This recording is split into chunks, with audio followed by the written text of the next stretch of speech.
હતો એમની પુસ્તકની લાઇબ્રેરીમાં ઘણા પુસ્તકો હતા, એમાંથી 50% પુસ્તક એમને મૂર્ખોએ જ આપેલા, પણ એ મહામૂર્ખ ન બન્યા, એમણે પુસ્તક પાછું ન આપ્યા. હવે હું શ્રી રાસબિહારીભાઈ મણિયાર, જે પણ એક સારા લેખક છે, એમને વિનંતી કરું છું કે એ આજના અતિથિ વિશેષ પણ છે, એટલે હું શ્રી પંકજભાઈ શાહ, ટ્રસ્ટી જમનાદાસ નરભેરામ વિવિધલક્ષી ફંડ અને વડનગર વિસાનગર વણિક સમાજના ઉપપ્રમુખને વિનંતી કરું છું એમનું સ્વાગત કરે પુષ્પોથી. શ્રી રાસબિહારીભાઈ મણિયાર. હંમેશા કહેવાય છે કે પુસ્તક વગરનું ઘર એટલે કોમ્પ્રેસર વગરનું રેફ્રિજરેટર. હંમેશા મારે પણ ઘણા લોકો જે છે, રામદાસભાઈ જેવા ઘણા લોકોના પુસ્તકો હું વાંચું છું, હંમેશા લોકો એ કહે છે કે દીકરી વળાવો ત્યાં એક જોજો કે એના ખૂણામાં એક પુસ્તક છે કે નહીં, એના ઘરના ખૂણામાં. શ્રી રાસબિહારીભાઈ મણિયારને હું વિનંતી કરીશ કે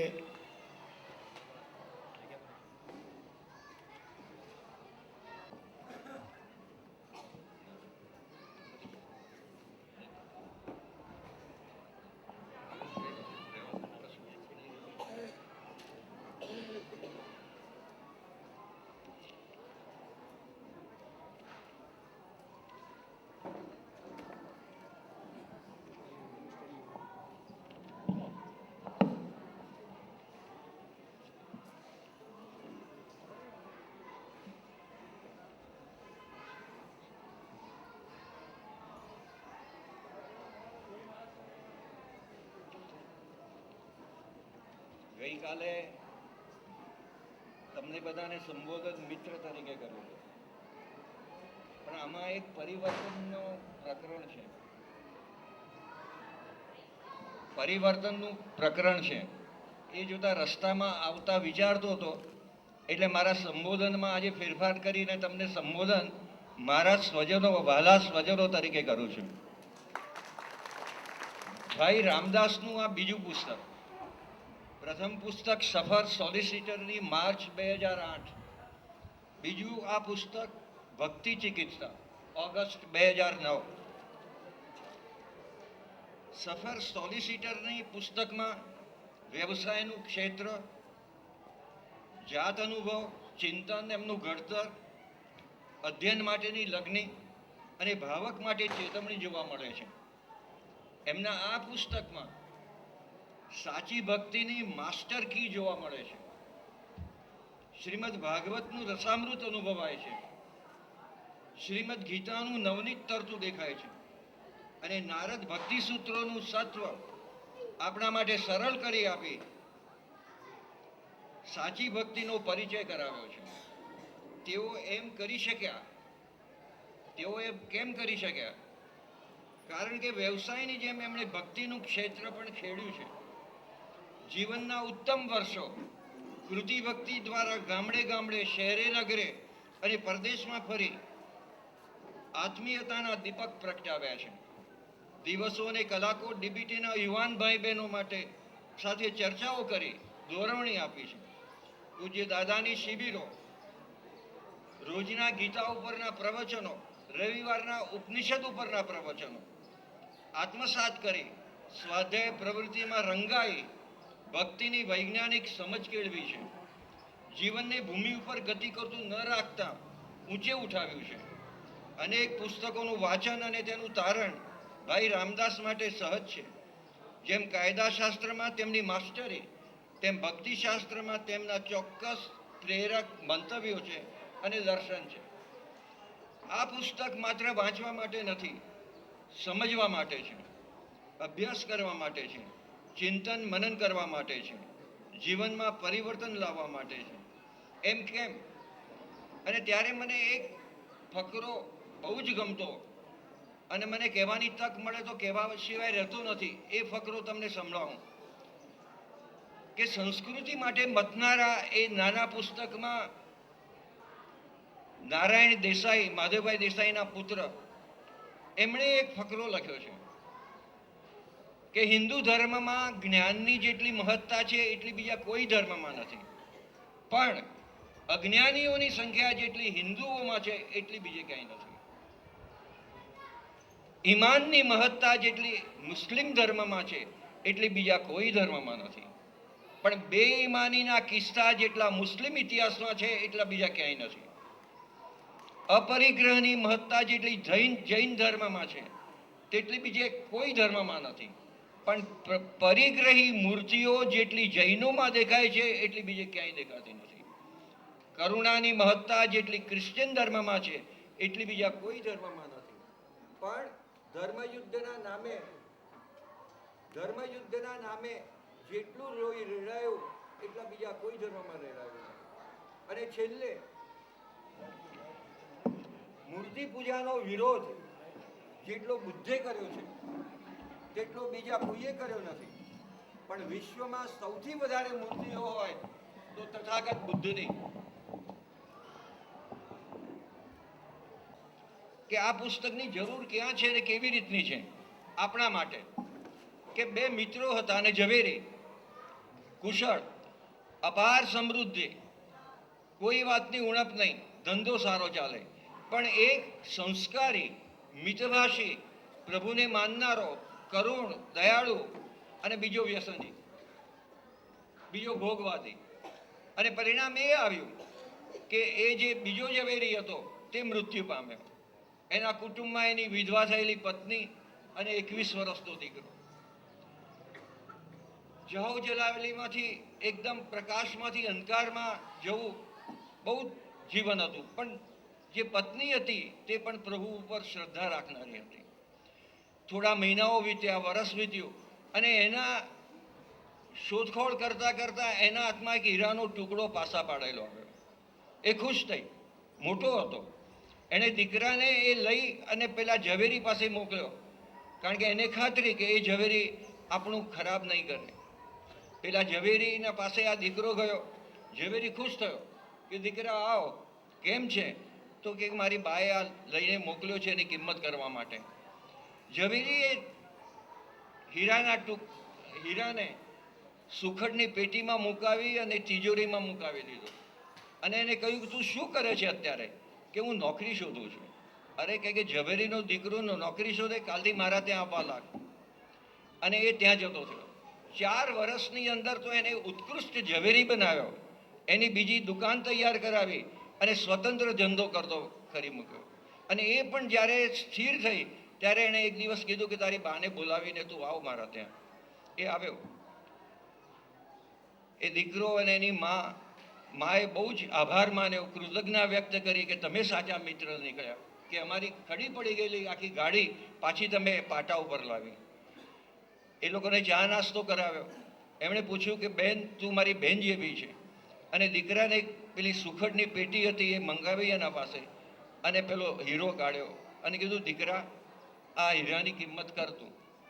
એ હીરો જોયો, પેલો તો ઝવેરી થઈ ચૂક્યો હતો. એ ચોંક્યો, અરે અંકલ અંકલ, આ તો કાચનો ટુકડો છે, એની કિંમત માંડ 5-10 રૂપિયા હોય.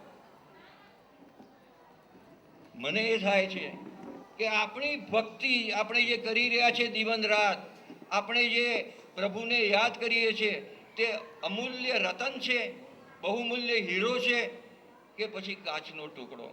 એ જોવા માટેનું દર્શન આ પુસ્તકમાં તમને મળશે. અને બહુ જ સુંદર રીતે મૂકેલું છે. આપણે જવું છે હરિદ્વાર અને આપણે હૈદરાબાદ તરફ દોડતા હોઈએ તો આપણી પાસે છેલ્લા શ્વાસ સુધી ભાગવતની અંદર એક સરસ અજામિલની વાત છે. કોઈ મને પૂછે કે આવું તે હોય, છેલ્લી ઘડીએ ચેતી જાય. અરે હોય કે ન હોય, પણ આપણા માટે કેટલું આશ્વાસન છે કે અજામિલ જેવો પણ છેલ્લા શ્વાસે નારાયણ નામ દેતા તરી ગયો. તો આપણા પાસે તો કેટલો સમય છે. ભક્તિમાં આપણે જ આપણા જજ બનવાનું છે. કારણ કે દરેકના મનમાં કયા ભાવો નાચે છે તે તમે અને ઈશ્વર 2 જણ જ જાણી શકે. બાકીના બીજાઓને તમે જે દેખાડો, બતાવો, તે તમારી કુશળતા. આપણને કોઈ મળ્યો હોય અને આપણને મનમાં થાય કે આ ક્યાં વળી સામે ભટકાયો, પણ મળે ત્યારે કેવી આરામથી, અરે રે બહુ દિવસે મળ્યા, આનંદ થયો. પણ ભગવાન તો જાણે આપણું સાચું શું છે તે. આપણે જે ભક્તિ કરી રહ્યા છે તેનાથી આપણે પ્રભુની સમીપ જઈ રહ્યા છે કે દૂર? આપણે દિવસે દિવસે દિવ્યતા પ્રાપ્ત કરી રહ્યા છીએ કે કામ, ક્રોધ, લોભ, મોહનો વેપાર વિકસાવી રહ્યા છીએ? આપણી આત્મીયતા વ્યાપક બની પરિવારની પેલેભાર જાય છે કે રેશમના કોસેટાની જેમ સંકોચાઈ રહે છે અને અંતે મરણમુખમાં જાય છે, કરુણ મૃત્યુમાં જાય છે. રેશમનો કોસેટો તો આપણી અંદર રહેલો ઈશ્વર સુખ અનુભવે છે કે વંઠેલા દીકરાની માં જેમ હિજરાય તેમ વ્યથા અનુભવે છે. ભાઈ રામદાસનું આ પુસ્તક ઉપયોગી બનશે. ગંભીરતાથી એ વાંચશો તો તમારી દિશા વિપરીત હશે તો બદલાવી શકશો.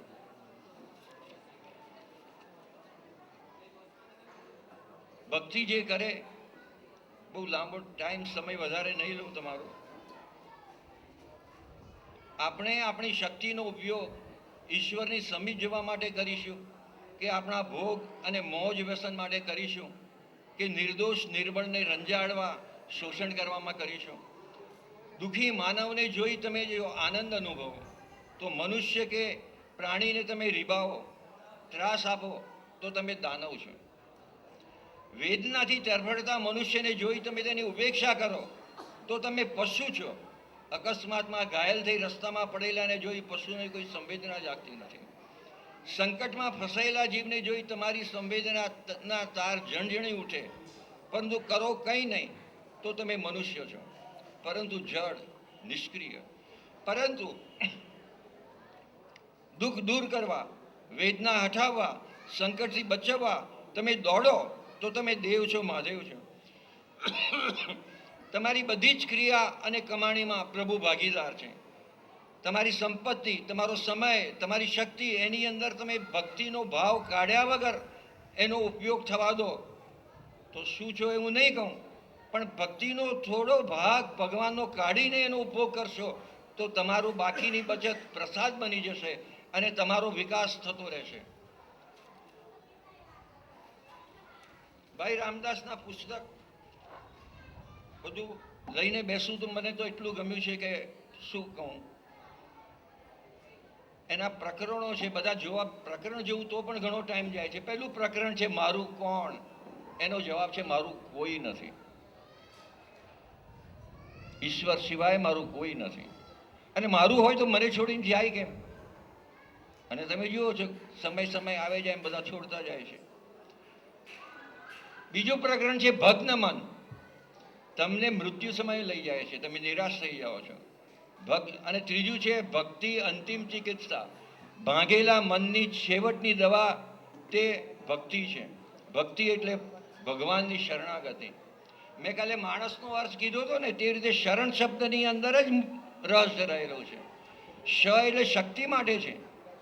તમારી શક્તિ ઈશ્વરના માટે વાપરો.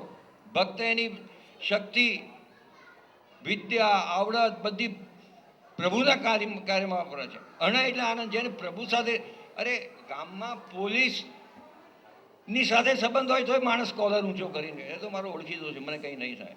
તો જેને ભગવાન સાથે સંબંધ થાય એને ચિંતાની શી જરૂર, એને પરાયાપણાની શું ભેદ. ઈશોપનિષદમાં એક સરસ છે કે જે જન દેખે નિજમાં મોહી સર્વે જીવ સમાયા, સર્વ જીવમાં જુએ આપને તેને કોણ પરાયા. જે ભગવાન મારામાં છે તે ભગવાન બીજામાં છે. જેણે મારું લોહી લાલ બનાવ્યું એણે બીજાનું લોહી લાલ બનાવ્યું છે. We are brotherhood of man under the fatherhood of God. પછી દૂર કોણ રહ્યો? અને પહેલો જે ગીતાનો પ્રશ્ન છે, ધર્મક્ષેત્રે ધૃતરાષ્ટ્રનો બોલ, ધર્મક્ષેત્રે કુરુક્ષેત્રે સમવેતા યુત્સવ મામકાહ પાંડવાશ્ચૈવ Kim કુર્વત Sanjay.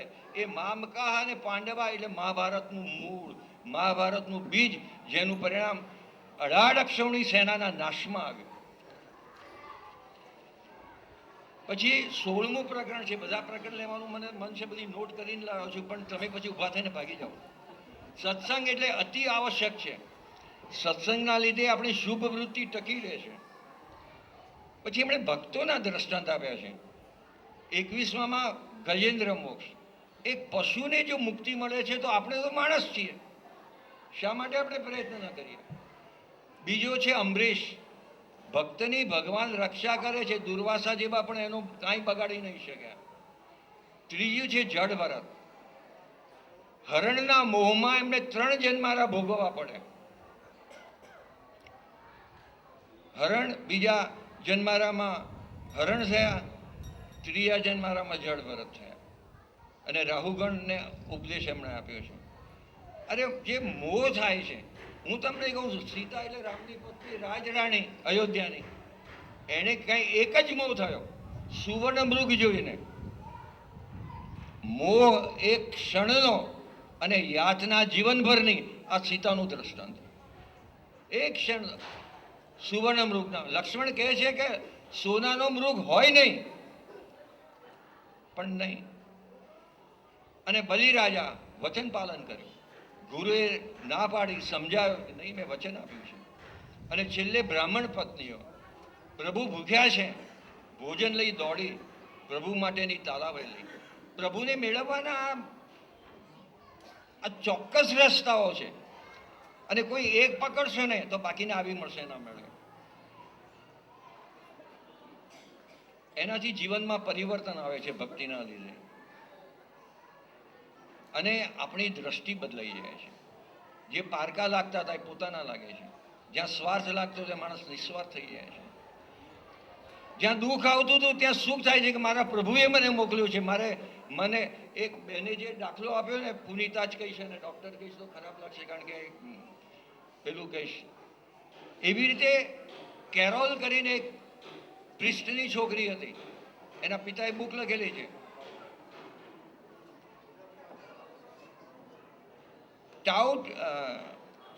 Tout times go, but tout hearts stay. એની દીકરી 16 વર્ષની ને એને અકસ્માત થયો ને અપંગ બની ગઈ, અને એ છતાં એણે એટલું પોતાનું મમત્વ અને પોતાની શક્તિ ટકાવી રાખી કે ખોટા પગે પણ બધું કામ કરતી થઈને એ થઈ. એના પિતા એને મળવા આવ્યા ત્યારે વિચારતા હતા કે એ ત્યાં કોરિયામાં હતા, અને ત્યાં એમને સમાચાર પ્લેનમાં આવ્યા તો વિચારતા હતા કે હું એને મળીશ ત્યારે પહેલું વાક્ય એને શું કહીશ. પહેલું વાક્ય હું એને શું કહીશ, કારણ કે 16-17 વર્ષની દીકરી અને પેલી થઈ. તો એણે કીધું, એ મળ્યા એવા કે પપ્પા, ભગવાન એમ બતાવવા માગે છે કે આ સ્થિતિમાં હું કેવી રીતે બીજાઓને ઉદાહરણરૂપ બની શકું, ખુશખુશાલ હતી. અને છેલ્લે આહાર શુદ્ધિ, અભેદ, સૂર્યને વરસાદ જો બધાને આપે છે તો કેમ નહીં. ભક્તિના લીધે એક જુદી દ્રષ્ટિ થાય છે. અને આ પુસ્તક ચોક્કસ રીતે ઉપયોગી થશે જો આપણે ચીવટ રાખીને એનો અભ્યાસ કરીશું. અને તમારા બધાની વતી ભાઈ રામદાસને એક સૂચન, એક વિનંતી કરું કે દર વર્ષે 1.5 વર્ષે કંઈ ને કંઈ આવું લખતો રહે ને આપતો રહે.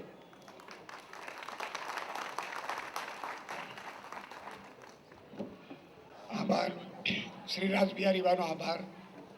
આપે કીધું રામદાસભાઈ આવી રીતે પુસ્તક લખતા જ રહે, ત્યારે મને એક પોલ સ્વિનીની એક સુંદર વાક્ય યાદ આવે છે. તમે કોઈ સુંદર પુસ્તક વાંચો ત્યારે એને એવું બને છે કે એનું છેલ્લું પાનું જ્યારે આપણે વાંચતા હોઈએ છીએ ત્યારે એવું લાગે છે કે આપણે એક પ્રિય મિત્ર ગુમાવ્યો છે.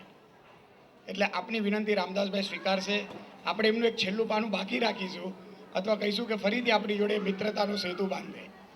હવે આપણે થોડી સ્થળની ફેરફાર થઈ ને એ બધામાં થોડી વ્યવસ્થામાં થોડી આપણે આગળ પાછળ થયું. એમાં આપણે આ કાર્યક્રમમાં આપણે પુષ્ટિમાર્ગીય વૈષ્ણવ ગોવિંદને ભૂલીને જ આ કાર્યક્રમ ચાલુ કર્યો. એટલે એવા શ્રી હું ગોવિંદભાઈ મણિયારને વિનંતી કરું છું કે શરત ચૂકથી આપને અહીંયા અમે બોલાવી નથી શક્યા તો માફ કરશો અને અહીંયા પધારશો. ના ઉપપ્રમુખ શ્રી મુરલીભાઈ વ્રિતલાલ શાહ ઉપસ્થિત થયા છે. એમની સાથે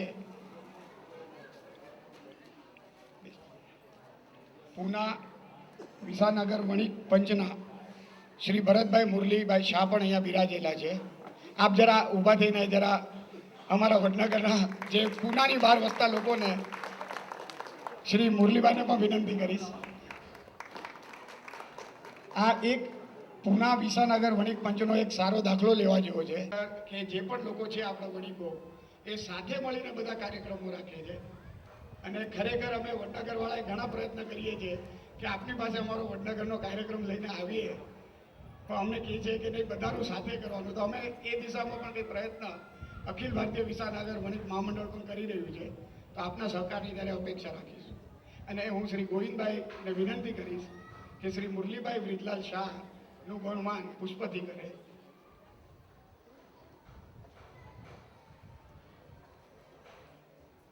આપણે એમનું તાળીઓથી સ્વાગત કરીશું.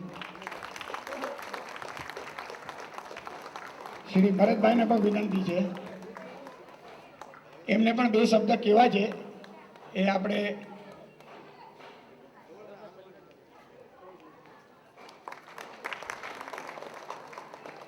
ખૂબ ખૂબ આભાર શ્રી ભરતભાઈ, શ્રી મુરલીભાઈનો. હવે પુસ્તકના ભાવ પ્રવાહ માટે હું શ્રીમતી સાધના દલાલને વિનંતી કરીશ કે ભક્તિ ચિકિત્સાનો ભાવ પ્રવાહ આપણામાં એ વહેતો કરે. શ્રીમતી સાધના દલાલ એડવોકેટ છે.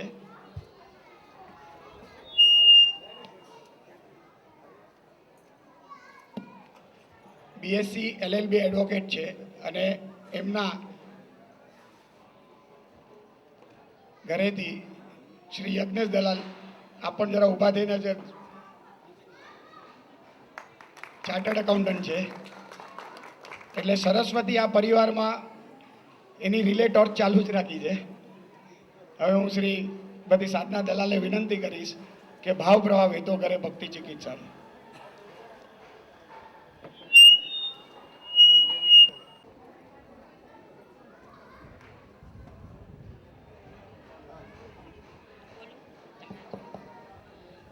ભયની આ બીજી બુક છે. એના વિમોચન પ્રસંગે મને બોલવાનું કહ્યું છે, એને હું મારું સદભાગ્ય સમજું છું. ભય માટે મને કોઈ બોલવાનું કહે અને ભય માટે મને કોઈ પર્યાય શબ્દ પૂછે તો હું કહું કે ભય એટલે પ્રેમ, હૂંફ અને ઉષ્મા. ભયનું વ્યક્તિત્વ જ અલગ છે. Charming personality, positive Outlook, modern lifestyle અને ઉત્સાહથી છલોછલ ઉભરાતું વ્યક્તિત્વ એટલે ભય. આ વ્યક્તિત્વની અમારા પર ખૂબ જ ઊંડી અસર છે. નાનપણથી જ અમને ભયને બુક સાથે જ જોયા છે. બુક્સ વગરના ભય એ કલ્પવા જ મુશ્કેલ છે. આજે પણ બહારગામ જાય અને જ્યારે એમનો સામાન પેક કરવાનો હોય ત્યારે સૌથી પહેલાં હેન્ડબેગમાં ભયની બુક્સ જ હોય. એમણે શું નથી વાંચ્યું? એ જમાનાની ગુજરાતી સાહિત્યના લગભગ બધા જ ઓથર્સ જેમ કે કનૈયાલાલ મુનશી, પન્નાલાલ પટેલ, ધૂમકેતુ બધા જ એમને વાંચ્યા હશે. આધ્યાત્મિક રીતે જોઈએ તો ગુરજેફ, ચિન્મયાનંદજી, વિનોબા ભાવે, પૂજ્ય દાદા બધી જ બુક્સ એમને લગભગ વાંચી હોય છે. અમેરિકાની પણ બેસ્ટ સેલર લગભગ બધી જ બુક્સ એ વાંચતા રહ્યા છે. અને આ વિશાળ વાંચનના પરિપાક રૂપે આપણને ભયની બીજી બુક મળી છે અને તે એટલે ભક્તિ ચિકિત્સા. આ બુકમાં ઘણું બધું વાંચવાનું છે, ઘણું બધું છે, પણ એમાંથી મેં મુખ્ય 3 વસ્તુઓ પર ધ્યાન કેન્દ્રિત કર્યું છે. 3 પ્રશ્નો છે. એમાં સૌથી પહેલાં કે ભક્તિની જરૂર શું, બીજો એટલે ભક્તિ કરવાથી શું થાય અને ત્રીજો એટલે કે ભક્તિ કરવા માટે શેની જરૂર છે. હવે આપણે સૌથી પહેલો પ્રશ્ન લઈએ કે ભક્તિની જરૂર શું છે. તો આજના જમાનામાં મનુષ્યમાં એકલતા, નિરુત્સાહ, ગમગીની, હતાશા, થાક, કંટાળો જેવી બીમારીઓએ કબજો લીધો છે. આજનો મનુષ્ય પાસે ઘણી બધી સગવડો છે, છતાં પણ એ ખાલીપો અનુભવે છે. આજનો મનુષ્યને મોટો પ્રશ્ન મૂંઝવી રહ્યો છે કે મારું કોણ. આજે માણસનો માણસ પરથી વિશ્વાસ ઉઠી ગયો છે.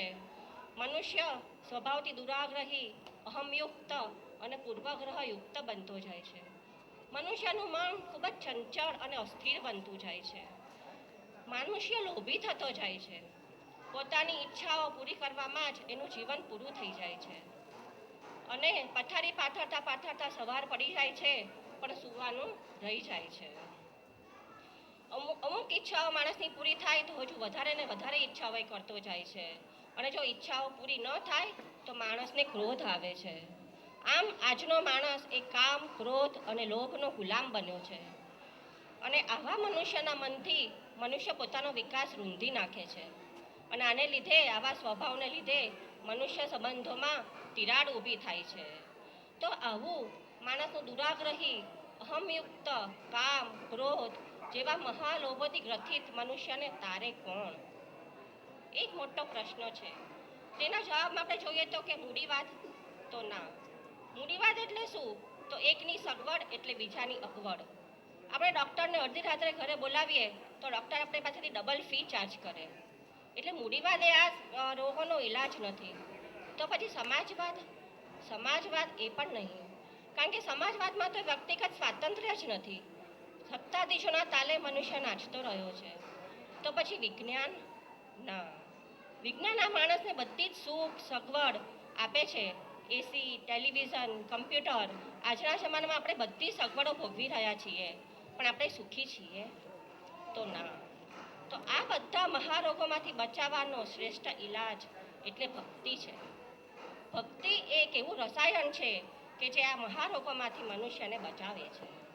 હવે આપણે બીજો પ્રશ્ન કે આ ભક્તિ કરવાથી શું થાય? તો આપણા જીવનમાં ક્યારે કઈ ઘટના બને છે એના પર આપણું નિયંત્રણ નથી, પણ કોઈ પણ કપરી પરિસ્થિતિમાં આપણે કયો દ્રષ્ટિકોણ અપનાવવો એના પર જરૂર આપણું નિયંત્રણ છે. તો ભક્તિ આપણને જીવનના વિધાયક દ્રષ્ટિકોણ આપે છે. ભક્તિ એ મનુષ્યને ઉન્નત બનાવે છે, સંતોષી બનાવે છે, આત્મસન્માનથી ભરેલું બનાવે છે, નિર્ભય બનાવે છે અને નિસ્વાર્થી બનાવે છે. ભક્તિ મનુષ્યને સત્વગુણી બનાવે, મનુષ્યને ઈશ્વરનું સ્મરણ કરાવે અને સંસારને ભૂલાવે. ભક્તિ એ પ્રેમ, તિતિક્ષા, સહાનુભૂતિ જેવા લક્ષણો જગાડે. ભક્તિ મનને ચિંતા મુક્ત બનાવે. ભક્તિ કરવાથી આ જીવન છે તે આપણને પ્રભુનો પ્રસાદ લાગે. ભક્તિથી આપણા મનનો અંધકાર દૂર થાય. ભક્તિથી આપણા અજ્ઞાત મનમાં રહેલા જન્મ જન્માંતરના સંસ્કારોનો નાશ થાય. જેમ આપણે દાજી ગયેલું બી હોય એમાંથી વૃક્ષ ઉગી શકતું નથી, તેવી જ રીતે ભક્તિથી થયેલા જે નાશ પામેલા જે સંસ્કારો છે તે પાછા જાગૃત થઈ શકતા નથી. ભક્તિ એ ચંચળ અને અસ્થિર મનને સ્થિર બનાવે છે. મન આપણું ચડિયાતું કક્ષાનું બને છે. માણસમાં આંતરિક બદલ આવતો જાય છે. મનના પડદા એક પછી એક ખસેડાતા જાય છે અને એની મનુષ્યને જાણ પણ થતી નથી. ભક્તિ એ માણસમાં આત્મવિશ્વાસ જગાડે છે. મનુષ્યને જ્યારે ખબર પડે કે 14 ભુવનનો સ્વામી એ આપણી સાથે છે અને હું પ્રભુનો અંશ છું, ત્યારે એનું જીવન બદલાઈ જાય. ભક્તિરૂપી અગ્નિમાં અનંત જન્મોના પાપોનો નાશ થાય છે. ભક્તિની વિચારધારા એ આપણા દુરાગ્રહી અને અહમયુક્ત મનને ઠંડા પવનની જેમ તાજગીથી ભરી દે છે. ભક્તિ એ મનુષ્યને સમદ્રષ્ટિવાળો બનાવે, એટલે કે ભેદભાવ વગરની દ્રષ્ટિવાળો બનાવે છે. જેમ સૂર્યનારાયણ ભગવાન કોઈ પણ ભેદભાવ રાખ્યા વગર બધાને સરખો પ્રકાશ આપે છે, જેમ ચાંદા મામા છે તે રાય અને રંગ જોયા વગર બધાને શીતળતા આપે છે, તેવી જ રીતે આપણે પણ આપણામાંથી પારકાપણું કાઢી નાખીએ અને બધા સાથે જો પોતિકાપણું રાખીએ અને સમદ્રષ્ટિ કેળવીએ તો આખો સંસાર બદલાઈ જાય. ભક્તિ એ માણસને આનંદી અને ઉત્સાહી બનાવે છે. દુઃખથી ડરતા રહેવું એ ભક્તિ નથી. ભક્તિ એ માણસને સ્થિતપ્રજ્ઞ બનાવે છે. જેમ સૂર્ય ઉગે ત્યારે પણ લાલ અને આથમે ત્યારે પણ લાલ, એવી જ રીતે સંપત્તિમાં અને વિપત્તિમાં જે ભગવાનનો ખરો ભક્ત છે એ ખુશ જ રહે છે. ભક્તિ એ ઉંમર વધવાની સાથે સાયકોલોજીકલ ફેક્ટરનું કામ કરે છે. ભક્તિ એ માણસને સિક્યોરિટીનો અહેસાસ કરાવે છે. આવી રીતે આપણે જોઈએ કે ભક્તિ કરવાથી માણસમાં અસંખ્ય બદલાવ આવે છે અને મનુષ્ય ઉદાત્ત રીતે જીવી શકે છે. હવે ત્રીજો પ્રશ્ન કે ભક્તિ કરવા માટે શેની જરૂર છે? તો સૌથી પહેલું આવે એની અંદર કે શ્રદ્ધા. શ્રદ્ધાથી દુર્ગમ કાર્યો પાર પડે. જેમ આપણે બંદૂકમાં બારૂદ ન ભરીએ અને ગોળી ન છૂટે, તેવી જ રીતે ખાલી આપણે ફક્ત ભગવાનને બુદ્ધિથી ભજીએ પણ શ્રદ્ધા જ ન હોય તો કંઈ જ નથી થઈ શકતું. શ્રદ્ધા વગર જીવવું અઘરું છે. વિદ્યાર્થીને શિક્ષક પર ભરોસો છે કે મને સાચું શિક્ષણ આપશે. બાળકને મા પર શ્રદ્ધા છે કે મને ભૂખ લાગશે તો ખાવાનું આપશે. તો આવી સ્થૂળ ઘટનાઓ પર જો આપણને શ્રદ્ધા અને ભરોસો હોય તો પછી આ ભગવાન ઉપર, ભગવાનને ગીતામાં કહેલા આશ્વાસનો પર આપણને કેમ શ્રદ્ધા નથી? શ્રદ્ધા એ આપણી આંતરિક શક્તિ જગાડે છે. શ્રદ્ધા વગરનું જીવન એ સુકાઈ ગયેલા તળાવ જેવું સૂકું છે. એને આપણે ભક્તિથી ભીનું કરવાનું છે. ભગવાને પોતે ગીતામાં કહ્યું છે કે જે શ્રદ્ધા વગરનો મનુષ્ય છે એને મને પામી શકતો નથી. જેવી રીતે સુંદર શહેર હોય પણ ઉજ્જડ હોય અને શહેરમાં વસ્તી ન હોય તો એનો કંઈ અર્થ નથી. તેવી જ રીતે આપણી પાસે શારીરિક સૌંદર્ય હોય, આપણી પાસે પદ હોય, પ્રતિષ્ઠા હોય, વૈભવ હોય, પણ ભગવાન પર જો શ્રદ્ધા ન હોય તો આ બધું જ વ્યર્થ છે. બીજું એટલે મનની શુદ્ધિ. ભક્તિ જે છે તે મનની બધી મલિનતાઓ દૂર કરે છે. જેમ સૂર્યનારાયણ ભગવાન છે તે સર્વત્ર હોવા છતાં ફક્ત સ્વચ્છ અરીસા પર જ દેખાય છે, તેવી રીતે જે ભક્ત છે એના હૃદયમાં જ પ્રભુ દેખાય છે. શુદ્ધ જ્યારે મન થાય ત્યારે આપણા વિચારો શુદ્ધ થાય, અને આપણા વિચારો જ્યારે શુદ્ધ થાય ત્યારે આપણી કૃતિ શુદ્ધ થાય. ભક્તિ માટેની ત્રીજી જરૂરિયાત એટલે શરણાગતિ. શરણાગતિ એટલે આપણી ઈચ્છાઓ અને ચિંતાઓ ભગવાનને સોંપી દેવી. આપણામાં જે અધૂરાપણાનો અહેસાસ છે, આપણો જે ગમગીની છે, આપણો જે ગુસ્સો છે, એ બધું આપણે ભગવત પ્રેમમાં ઓગાળી નાખવું. શરણાગતિના ભાવથી આપણે ભક્તિ જે તમોગુણના પ્રાધાન્યવાળી હોય તે રજોગુણવાળી બને, જે રજોગુણવાળી હોય તે સત્વગુણવાળી બને, અને છેલ્લે એ ત્રણેય ગુણો વગરની બને. જ્યારે શરણાગતિનો ભાવ આવે આપણા જીવનમાં ત્યારે ભગવાન આપણો બધો જ બોજો ઉપાડી લે. અને ભગવાન આપણો બોજો ઉપાડી લે એના કરતાં વધારે આપણે શેની અપેક્ષા રાખી શકીએ? આ શ્રદ્ધા, શરણાગતિ, મનની શુદ્ધિ, આ બધા ગુણો આપણામાં ક્યારે આવે? જ્યારે આપણે નિરંતર સત્સંગ કરીએ ત્યારે. ભાઈએ આ બુકમાં બીજું ઘણું બધું વાંચવાનું લખ્યું છે, પણ આપણી પાસે સમય ઓછો છે. ભક્તિ આપણી વિશે ઘણું બધું બોલ્યા, પણ હવે ભક્તિ એટલે શું? ભક્તિ એટલે ભગવાન માટેનો પરમ પ્રેમ. ભક્તિ એટલે જીવન પ્રત્યેનો હકારાત્મક અભિગમ. છેલ્લે ભાઈ લખે છે કે આજની ભક્તિ એ દૂષિત બની છે, આજની ભક્તિ એ લાચાર છે, આજની ભક્તિમાં કર્મકાંડે પસારો કર્યો છે, આજની ભક્તિ એ મંદિરો અને ધર્મગુરુઓમાં અટવાઈ ગઈ છે. આ ભક્તિને આપણે મંદિરના ખૂણે ખૂણેથી બહાર કાઢવાની છે, અને આ કરવું એટલે જ પાદ સેવન. નવધા ભક્તિનો જે એક પ્રકાર છે જે પાદ સેવન, તે ખરેખર આ જ છે.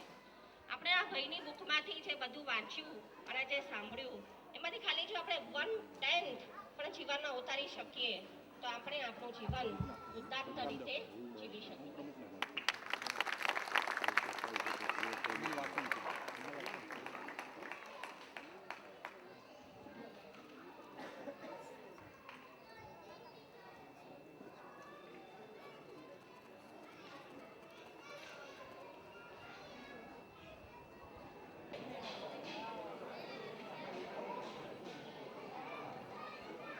પૂનાથી પધારેલ પૂના વિસાનગર વણિક પંચના ઉપપ્રમુખ શ્રી મુરલીભાઈને વિનંતી કરી છે કે શ્રી રામદાસભાઈનું બહુમાન કરવા માંગે છે. તો હું એમને વિનંતી કરું છું કે અહીંયા પધારીને રામદાસભાઈનું બુકેથી એમનું બહુમાન કરે. શ્રી મુરલીભાઈ પધારે. રામદાસભાઈનું બહુમાન પૂના વિસાનગર વન પંચ તરફથી રામદાસભાઈનું પૂના વિસાનગર વણિક પંચ તરફથી શ્રી મુરલીભાઈ બ્રિજલાલ શાહ ઉપપ્રમુખ બહુમાન કરે છે. અને શ્રી ભરતભાઈ મુરલીધર શાહનું ની ઈચ્છા છે કે શ્રી આપણા સમાજના વડનગર વિસાનગર વણિક સમાજ અને જમનાદાસ નરભેરામ વિવિધલક્ષી ફંડના પ્રમુખનું બહુમાન કરવા માંગે છે. શ્રી ભરતભાઈ શાહ. ભરતભાઈ શાહ આપણા માટે કંઈક સંદેશ લઈને આવ્યા છે, એ વાંચન કરશે. શ્રી પ્રમુખ શ્રી વડનગર વિસાનગર વણિક સમાજ વિષય 20/12/2009 કાર્યક્રમ બાબત જજ જણાવવાનું કે આપશ્રી તરફથી તારીખ 20/12/2009 રવિવારના દિવસના કાર્યક્રમની પત્રિકા મોકલેલ છે, તે મળેલ છે. આપશ્રીએ યાદ રાખી મોકલેલ આમંત્રણ પત્રિકા બદલ આપશ્રીનો આભાર. શ્રી વડનગર વિસાનગર વણિક સમાજના આ કાર્યક્રમમાં જ્ઞાતિજનો આ નિમિત્તે ભેગા થયા છે, તે જોઈને ઘણો જ આનંદ થયો છે. આ નિમિત્તે જ્ઞાતિજનો એકબીજાના ઘણા નજીક આવે છે. જ્ઞાતિજનોમાં વિચારોની આપલે થાય છે, જે સમાજ અને જ્ઞાતિજનો માટે ખૂબ જ લાભદાયક છે. આવા કાર્યક્રમમાં રંગત અને ગમ્મત સાથે, જ્ઞાન સાથે ભક્તિનો સુમેળ જોઈ ઘણો જ આનંદ થાય છે. માનનીય શ્રી રામદાસ ગાંધીના દ્વિતીય પુસ્તક ભક્તિ ચિકિત્સાના પુસ્તકનું વિમોચન કરવામાં આવનાર છે. માનનીય શ્રી રામદાસ ગાંધી કે જેઓ પ્રખ્યાત સોલિસિટર છે, તેમના જ્ઞાનનો તથા અનુભવનો આ પુસ્તક દ્વારા સમાજ તથા ગુજરાતી સમાજને બહુ ઉપયોગી થશે. આ જ રીતે ભવિષ્યમાં આપશ્રીના વિચારો તથા જ્ઞાનના પુસ્તક રૂપે પ્રગટ થાય તેવી પ્રભુચરણે પ્રાર્થના. શ્રી વિસાનગર વણિક પંચના ટ્રસ્ટીઓ, પદાધિકારીઓ, કાર્યવાહક સભ્યો તેમજ જ્ઞાતિજનો તરફથી શુભેચ્છા. જય શ્રી કૃષ્ણ. શ્રી વિશાન વણિક પંચ ઉપપ્રમુખ શ્રી મુરલીધર વિદ્યાલ શાહ અને મંત્રી ધન્યવાદ. શ્રી ભરતભાઈ આપનો ખૂબ ખૂબ આભાર. અને ફરીથી શ્રી મુરલીભાઈ શાહ અને ભરતભાઈનો વડનગર વિસાનગર વણિક સમાજ અને જમનાદાસ નરવેરામ વિવિધલક્ષી ફંડ ખૂબ ખૂબ આભાર માને છે કે આપ અહીં પધાર્યા અને શોભામાં અભિવૃદ્ધિ કરી. આપણી સાથે આપણા જમાઈ તરીકે જ શ્રી વિસાનગર વણિક મહામંડળના સચિવ શ્રી રંજનભાઈ ગાંધી પણ હાજર છે. તો હું ગોવિંદભાઈને વિનંતી કરીશ કે એમને પણ પુષ્પગુચ્છ આપી એમનું સન્માન કરે. સાથે વિસાનગર વણિક શ્રી અખિલ ભારતીય વિસાનગર વણિક મહામંડળના સહસચિવ શ્રી રાજેશભાઈ મણિયાર આપણી સાથે આપણા જમાઈ તરીકે જ આ કાર્યક્રમમાં ઉપસ્થિત થયેલા છે. તો આ પુસ્તક વિમોચન પ્રસંગે એમનો પણ આપણે બહુમાન કરીએ છીએ. શ્રી ગોવિંદભાઈને વિનંતી કે શ્રી રંજનભાઈનું બહુમાન કરે. શ્રી ગોવિંદભાઈને ફરીથી વિનંતી કરું છું કે શ્રી રાજેશભાઈ મણિયારનું બહુમાન કરે.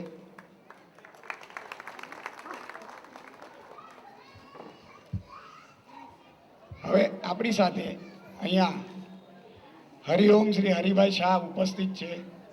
પતંજલિ યોગપીઠના બોર્ડ મેમ્બર અને chief central coordinator for corporate affairs Patanjali યોગના. એ આ પ્રસંગે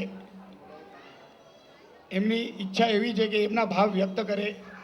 ઘણા સમયથી સવારથી મલકાઈ રહ્યા છે કે રામદાસ મામા સામે કંઈક બોલો. તો હું એમને વિનંતી કરું છું કે 2 શબ્દ બોલે.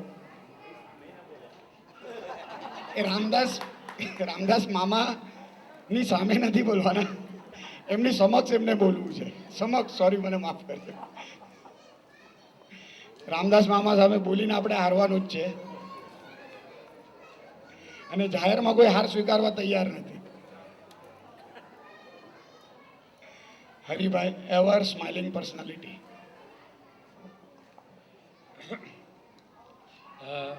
સૌપ્રથમ પરમ આદરણીય પૂજનીય રામદાસ મામાનો આ પ્રસંગે હું હૃદયપૂર્વક અભિનંદન કરું છું, હૃદયપૂર્વક નમન કરું છું.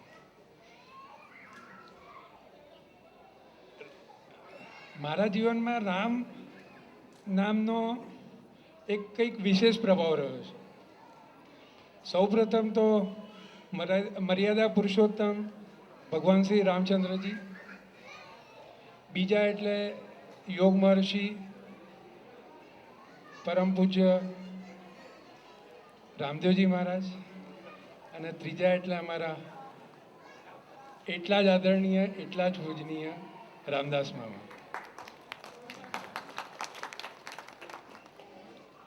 રામદાસ મામા, રામદાસ તો એમનું નામ છે, પણ મામા કહીને અમારી બહેનો બી અહીંયા છે, તો અમને બે માનો પ્રેમ રામદાસ મામા તરફથી હંમેશા મળેલો છે.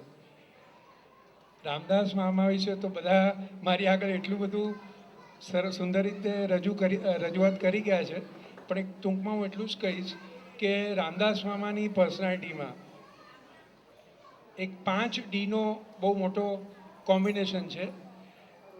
એક છે ડિવોશન, એક છે ડેડિકેશન, એક છે ડિટર્મિનેશન, એક છે ડિસિપ્લિન, અને above all it is depth.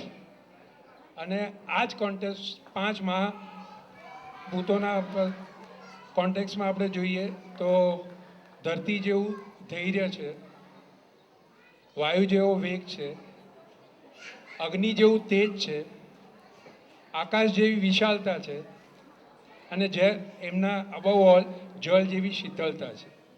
તેજની સાથે શીતળતા એ બહુ સુંદર કોમ્બિનેશન એમની પર્સનાલિટીમાં છે.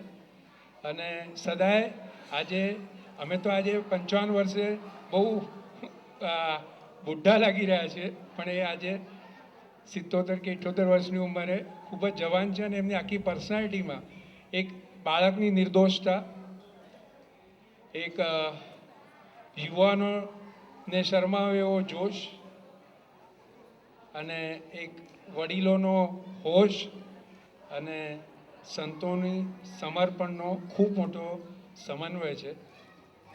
અને આ મેં પુસ્તક તો પહેલું પુસ્તક મેં જરૂર ચાહીને 2 વખત વાંચ્યું છે, પણ આ પુસ્તક તો હવે હું વાંચીશ.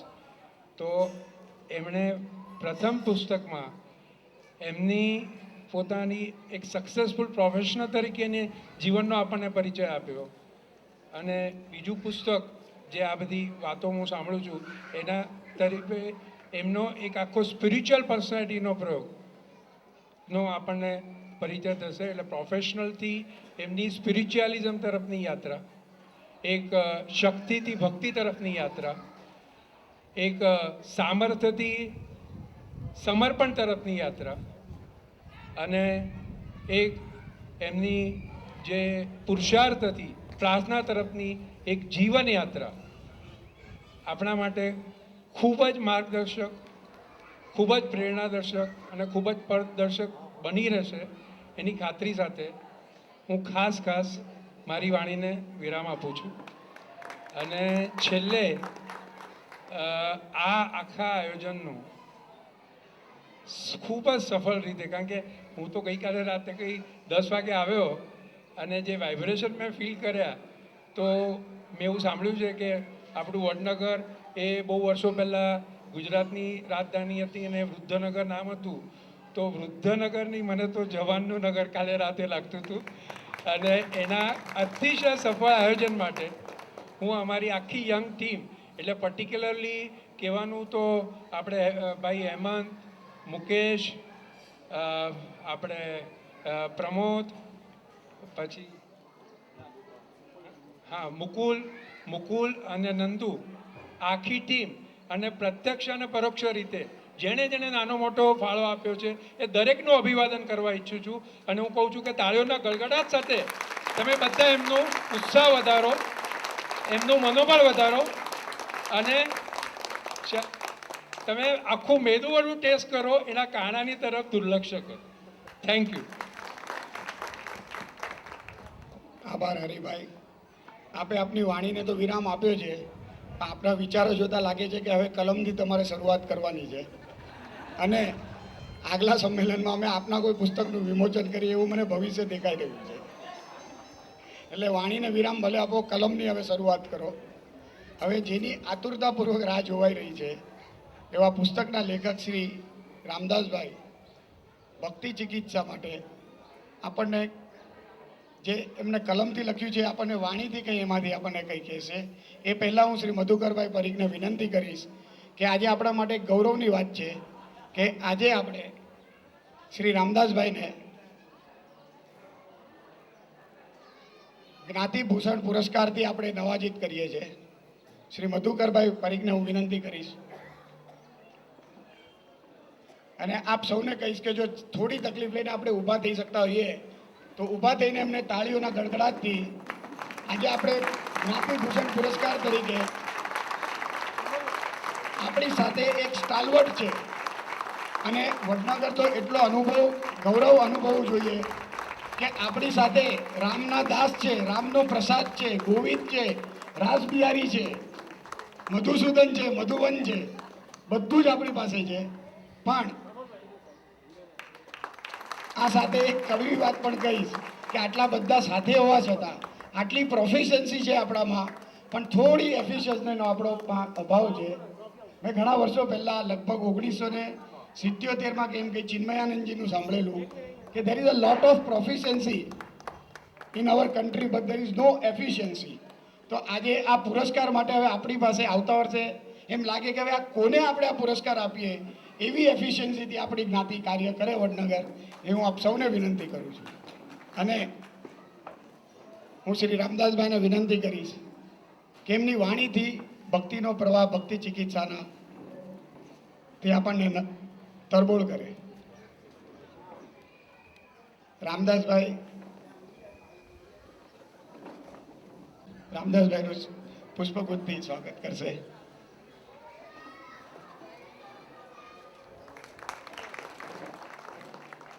શ્રી રામદાસ ગાંધી.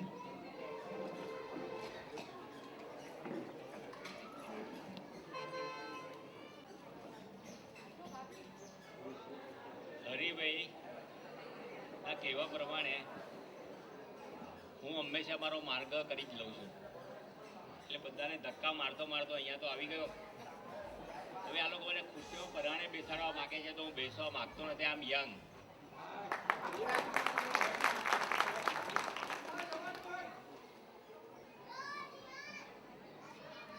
એટલે જે માણસ પોતાને યંગ સમજતો હોય બેસીને શા માટે બોલે? હરિભાઈએ મારા માટે જે કંઈ પણ કહ્યું, હરિભાઈએ મારા માટે જે કંઈ પણ કહ્યું તે થવાના માટે હું ચોક્કસ પ્રયત્ન કરી રહ્યો છું. એટલું હરિભાઈને હું આશ્વાસન આપી શકું કે હરિભાઈ બોલે એટલે હરિ બોલે છે એમ સમજીને હું ચાલું છું. અને હરિભાઈએ મારા માટે જે કંઈ પણ કહ્યું તેનું મને ખરેખર બહુ સુખ છે, દુઃખ જરા પણ નથી. આવી રીતે પ્રોત્સાહન આપનારા મિત્રોની આ સમાજમાં બહુ જરૂર છે.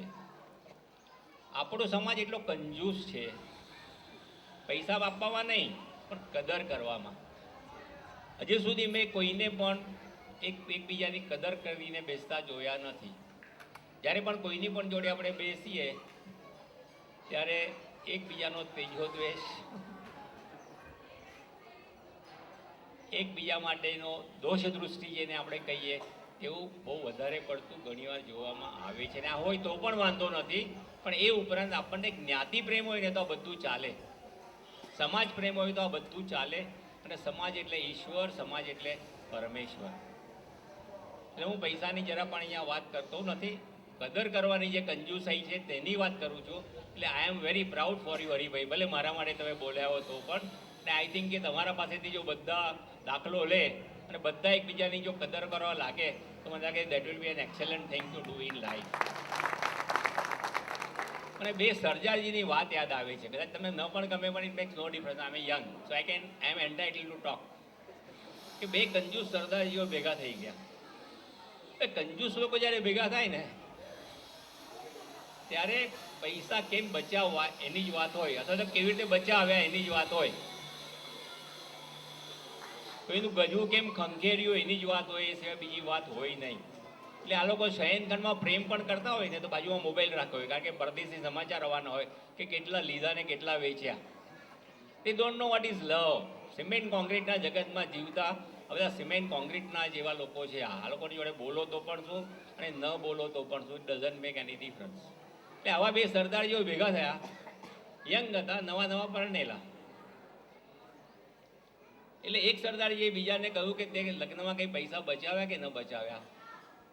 પેલા કંઈ બચાવ્યા કે હનીમૂનના માટે મેં મારી પત્નીને એકલીને મોકલી એટલે 20,000 રૂપિયા બચી ગયા. બીજાએ કહ્યું કે તને પૈસા બચાવતા આવડતું નથી, મેં મારી પત્નીને છે તે મોકલી આપી બીજા કોઈ મિત્રની જોડે એટલે બધા પૈસા બચી ગયા. એટલે આપણે શબ્દના બારામાં, એપ્રિશિએશનના બારામાં અતિશય મેઝરલીએ મેં આવો સમાજ કોઈ ઠેકાણે જોયો નથી. અને દેખા ખાતર તો જરા કદર કરો, હસતો ચહેરો તો રાખો, દેખાવના ખાતર પણ તો આજે નહીં આવતીકાલે પણ કદર કરતા આપણે થઈશું. એટલે Haribhai heads of to you for all what you sad for me. એટલે મારા માટે કહ્યું એની બધું માઇનસ કરી નાખું છું, પણ એ સિવાયનું રાખીને કહું છું કે you did A excellent job, કે આવું આપણે કરવું જોઈએ. આજે 100 રૂપિયામાં કોણ મૂર્ખ છે એવો કે જે આપણા જ્ઞાતિજનોને આટલી સગવડ આપે, આટલી સહાયવી આપે, 2 વખતે બ્રેકફાસ્ટ, 2 વખતે જમવાનું, તે પણ પાછું એકદમ લગ્નથી ન મળે તેના કરતાં પણ વધારે, ચા આપવાની, રાત્રે નાસ્તો આપવા, રાત્રે જમવાનું આપવાનું. અને છતાં પણ આપણામાંથી કેટલાક મૂર્ખાઓ જો મને એમ કહેતા હોય કે તમે એને લેવા માટે ગાડી મોકલો, તમારા મનમાં સમજે છે શું, અમારા માટે નાસ્તાનું છે એ ચાલુ રાખો, અમે મોડા આવીશું.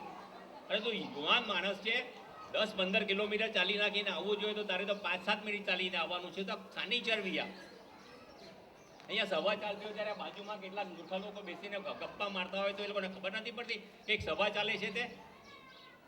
બધા ઘર જમાઈ થઈને અહીંયા આવ્યા, જ્યારે ઘર જમાય તો બધા સારા હોય.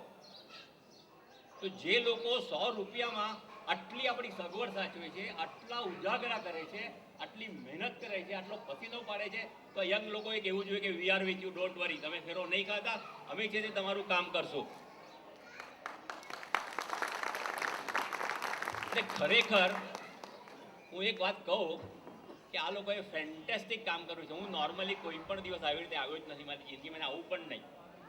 પણ જ્યારે આ લોકોને મને લાગ્યું જરા જોવું તો ખરો કે શું કરે છે શું નથી કરતા, ત્યારે તે વખતે હું અહીંયા આવ્યો અને મેં જોયું તો આ બધા લોકો અદ્ભુત કામ કરે છે. 100 રૂપિયામાં તમને ખબર છે તાજમાં ખાલી ચા મંગાવો ને તો 250 રૂપિયા થાય જ ને. વેટ ટેક્સ આપવો પડે કાં તો સર્વિસ ટેક્સ આપવો પડે, ટીપ આપવી પડે તો જુદી, ખાલી એક ચાના. તો અહીંયા આગળ આટલી સગવડો સાચવી તો પણ ફરિયાદ. આ કઈ જાતના માણસો છીએ અમે? કદર ભાવ તો માણસમાં જોઈએ કે ના જોઈએ? થોડો ઘણો પણ એરોગન્સી પણ કઈ હદ હોય માણસની? છતાં પણ મારે એક કેવું છે કે અહીંયાથી જ્યારે તમે જુદા પડો ને છૂટા, તે વખતે એક તમને નાનકડી, હવે ચાલો આપણે વાર્તાઓ ઉપર જ બધા જામ્યા છીએ તો એક નાનકડી સ્ટોરી કહું જે મને યાદ આવી. તે એક વર્ગ શિક્ષકીયાએ એના વિદ્યાર્થીઓને કહ્યું કે તમે અત્યાર સુધી ઝઘડ્યા છો, કોઈએ પેન ચોરી, કોઈએ પેન્સિલ ચોરી, કોઈએ પાછળ છે તે લીટા કર્યા, કોઈનું ખાઈ ગયો, કોઈને અબ્યુઝ કર્યો. હવે એક કામ કરો તમે બધા કે હું તમને અડધો કલાકનો ટાઈમ આપું છું અને બધા એકબીજાને કહો કે આઈ લવ યુ. યંગ છોકરાઓ, 10-12 વર્ષના છોકરાઓ છોકરીઓ જામી ગયા એકદમ ક્લાસમાં ઘોંઘાટ, I love you, I love you, I love you, I love you, ગાડી ચાલી. એટલામાં એક સ્ટુડન્ટ, એક વિદ્યાર્થીને એ ટીચર પાસે ગઈ, વર્ગ શિક્ષિકા પાસે ગઈ અને એણે કહ્યું કે ટીચર આઈ લવ યુ.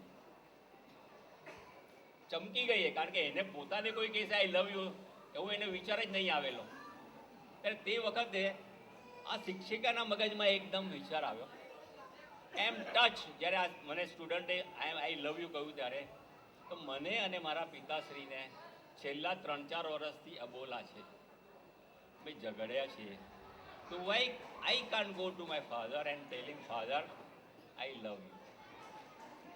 તરત જ છે તે વર્ગ પૂરો થયો એટલે નીકળી પડી એની છે તે કારમાં અને પિતાના ત્યાં જઈને એની બેલ મારી. પિતાએ ઊભા થઈને બેલ ખોલી, હવે બહારનું ખોલ્યું તો જોયું તો 4 વર્ષથી જેનું મોઢું જોયું નથી એ પોતાની પુત્રી સામે આવીને ઊભી છે અને એકદમ એનાથી રહેવાયું નહીં અને daddy I love you, daddy I love you, daddy I લઈ લો એમ કરીને ભાજી પડી અને બંનેની આંખમાં આંસુ છે તે આંસુ સરી રહ્યા છે બંનેની આંખમાં. એટલો તો રેર છે તે દ્રશ્ય હતું. પછી સ્ટોરી આગળ છે કે ભાઈ થોડા દિવસમાં પિતાજીને મેસિવ હાર્ટ એટેક આવ્યો અને ગુજરી ગયા. ત્યારે આ શિક્ષિકાએ એની નોટબુકમાં લખ્યું છે કે મારા પિતાશ્રીને જો મેં આઈ લવ યુ ન કહ્યું હોત તો.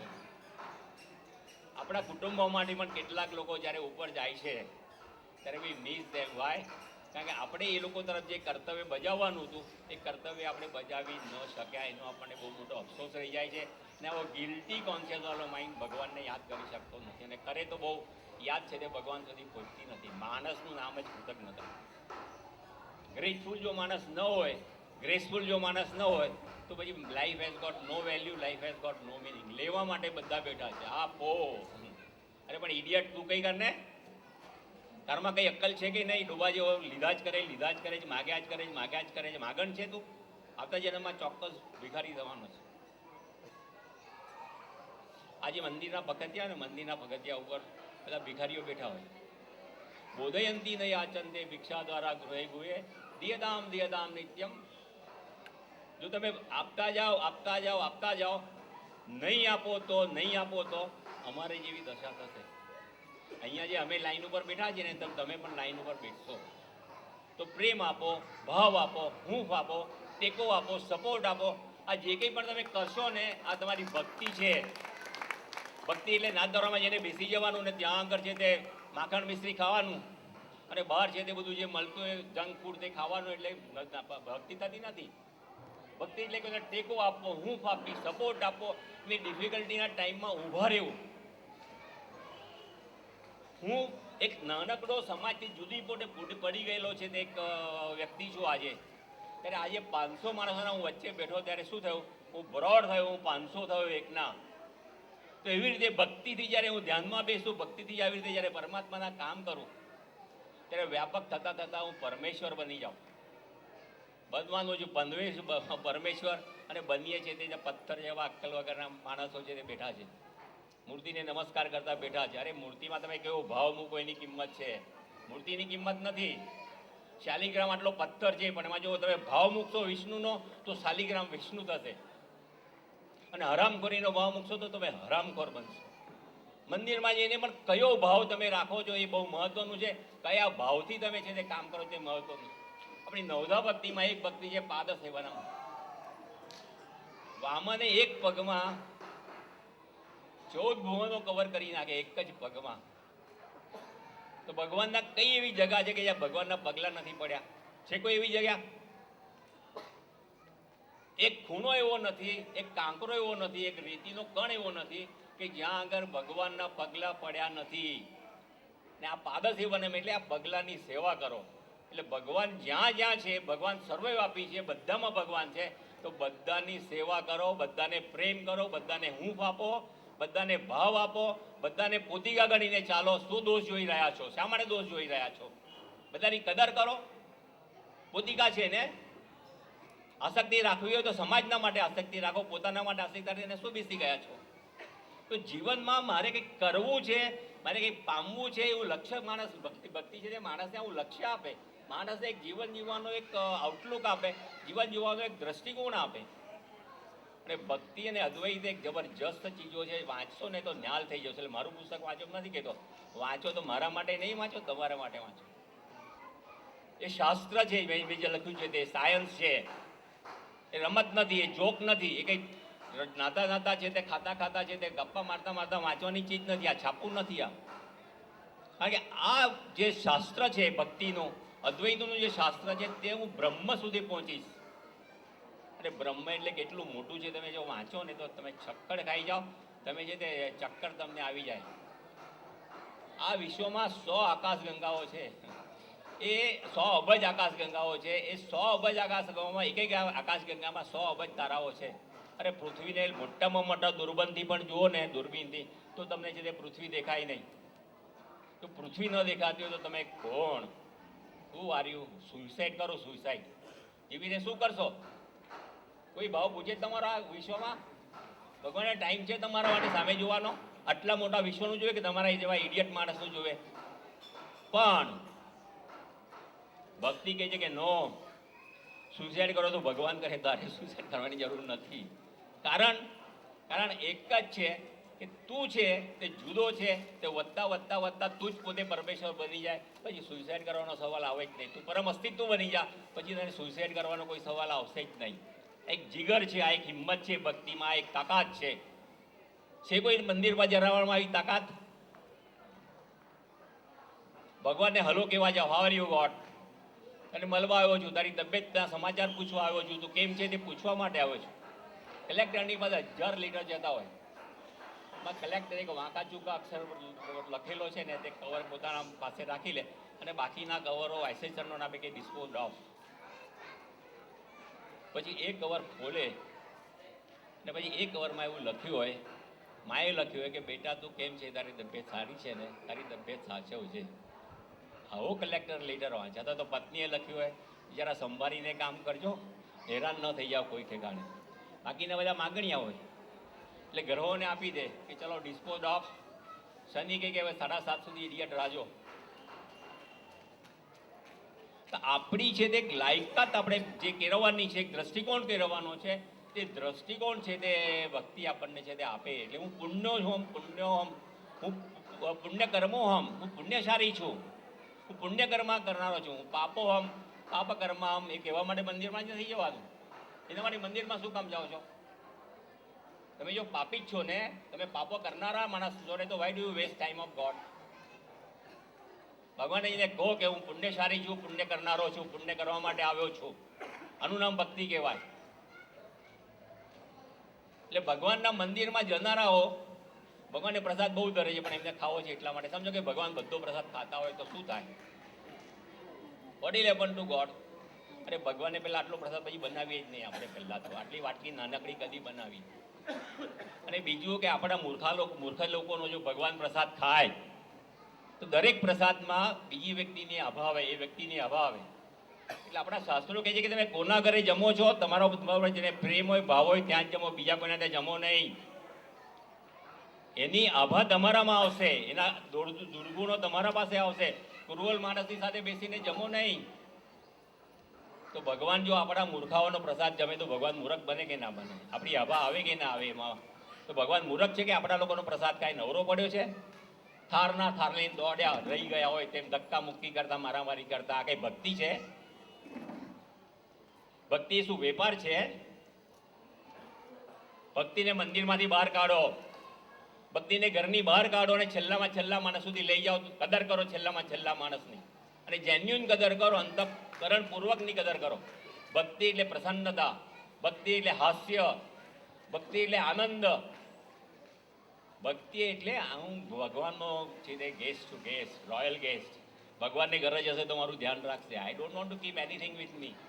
છે આપણામાં ચાણ એવું કે બધું ભગવાનને આપી દે કે જાવે કંઈ રાખવું નથી મારે એવું? ભગવાન પણ આપણને ટેસ્ટ કરે કે આ છોકરો શું કરે, જોવ તો ખરો જરા. સંપત્તિ આપી તો કેટલી સંપત્તિ ઉપર ચડીને બેઠો છે, બીજાની સંપત્તિ પાછી કેટલી હડપ કરીને બેઠો છે. 24 કલાક સંપત્તિ સિવાય બીજાનો વિચાર જ નથી કરતો. મારું ને તારું, તારું ને મારું, અમારા ને તમારા. અરે હું અમારા ને તમારા? કોઈક વાર તો અહીંયા તો બોલો અમારા ને તમારા. મને મારા પતિ જોડે કેમ જગા ન મળી, મને મારા કુટુંબ જોડે કેમ જગા? અરે જ્યાં મળી ત્યાં રહેવું હોય તો રહે, ન રહેવું તો ઘરે જા. હું ફરક પડે છે? સૃષ્ટિ તારા લીધે ચાલે છે કઈ? સમાજ તારા લીધે કઈ ચાલવાનો છે? અને સમાજ આવો ન ચાલતો હોય તો વધારે સારું. Why waste time of everyone? એટલે ભક્તિ એક જીવંત લાઈવ છે, લાઈવ. આ સિંહ છે, સિંહણનું દૂધ છે. વિવેકાનંદે લખ્યું છે, રામકૃષ્ણ પરમહંસ આ સ્ટોરી કહેતા કે એક સિંહણ છે તે કૂદકો મારતા બકરાઓ ઉપર મરી ગઈ, પડી ગઈ એટલે મરી ગઈ.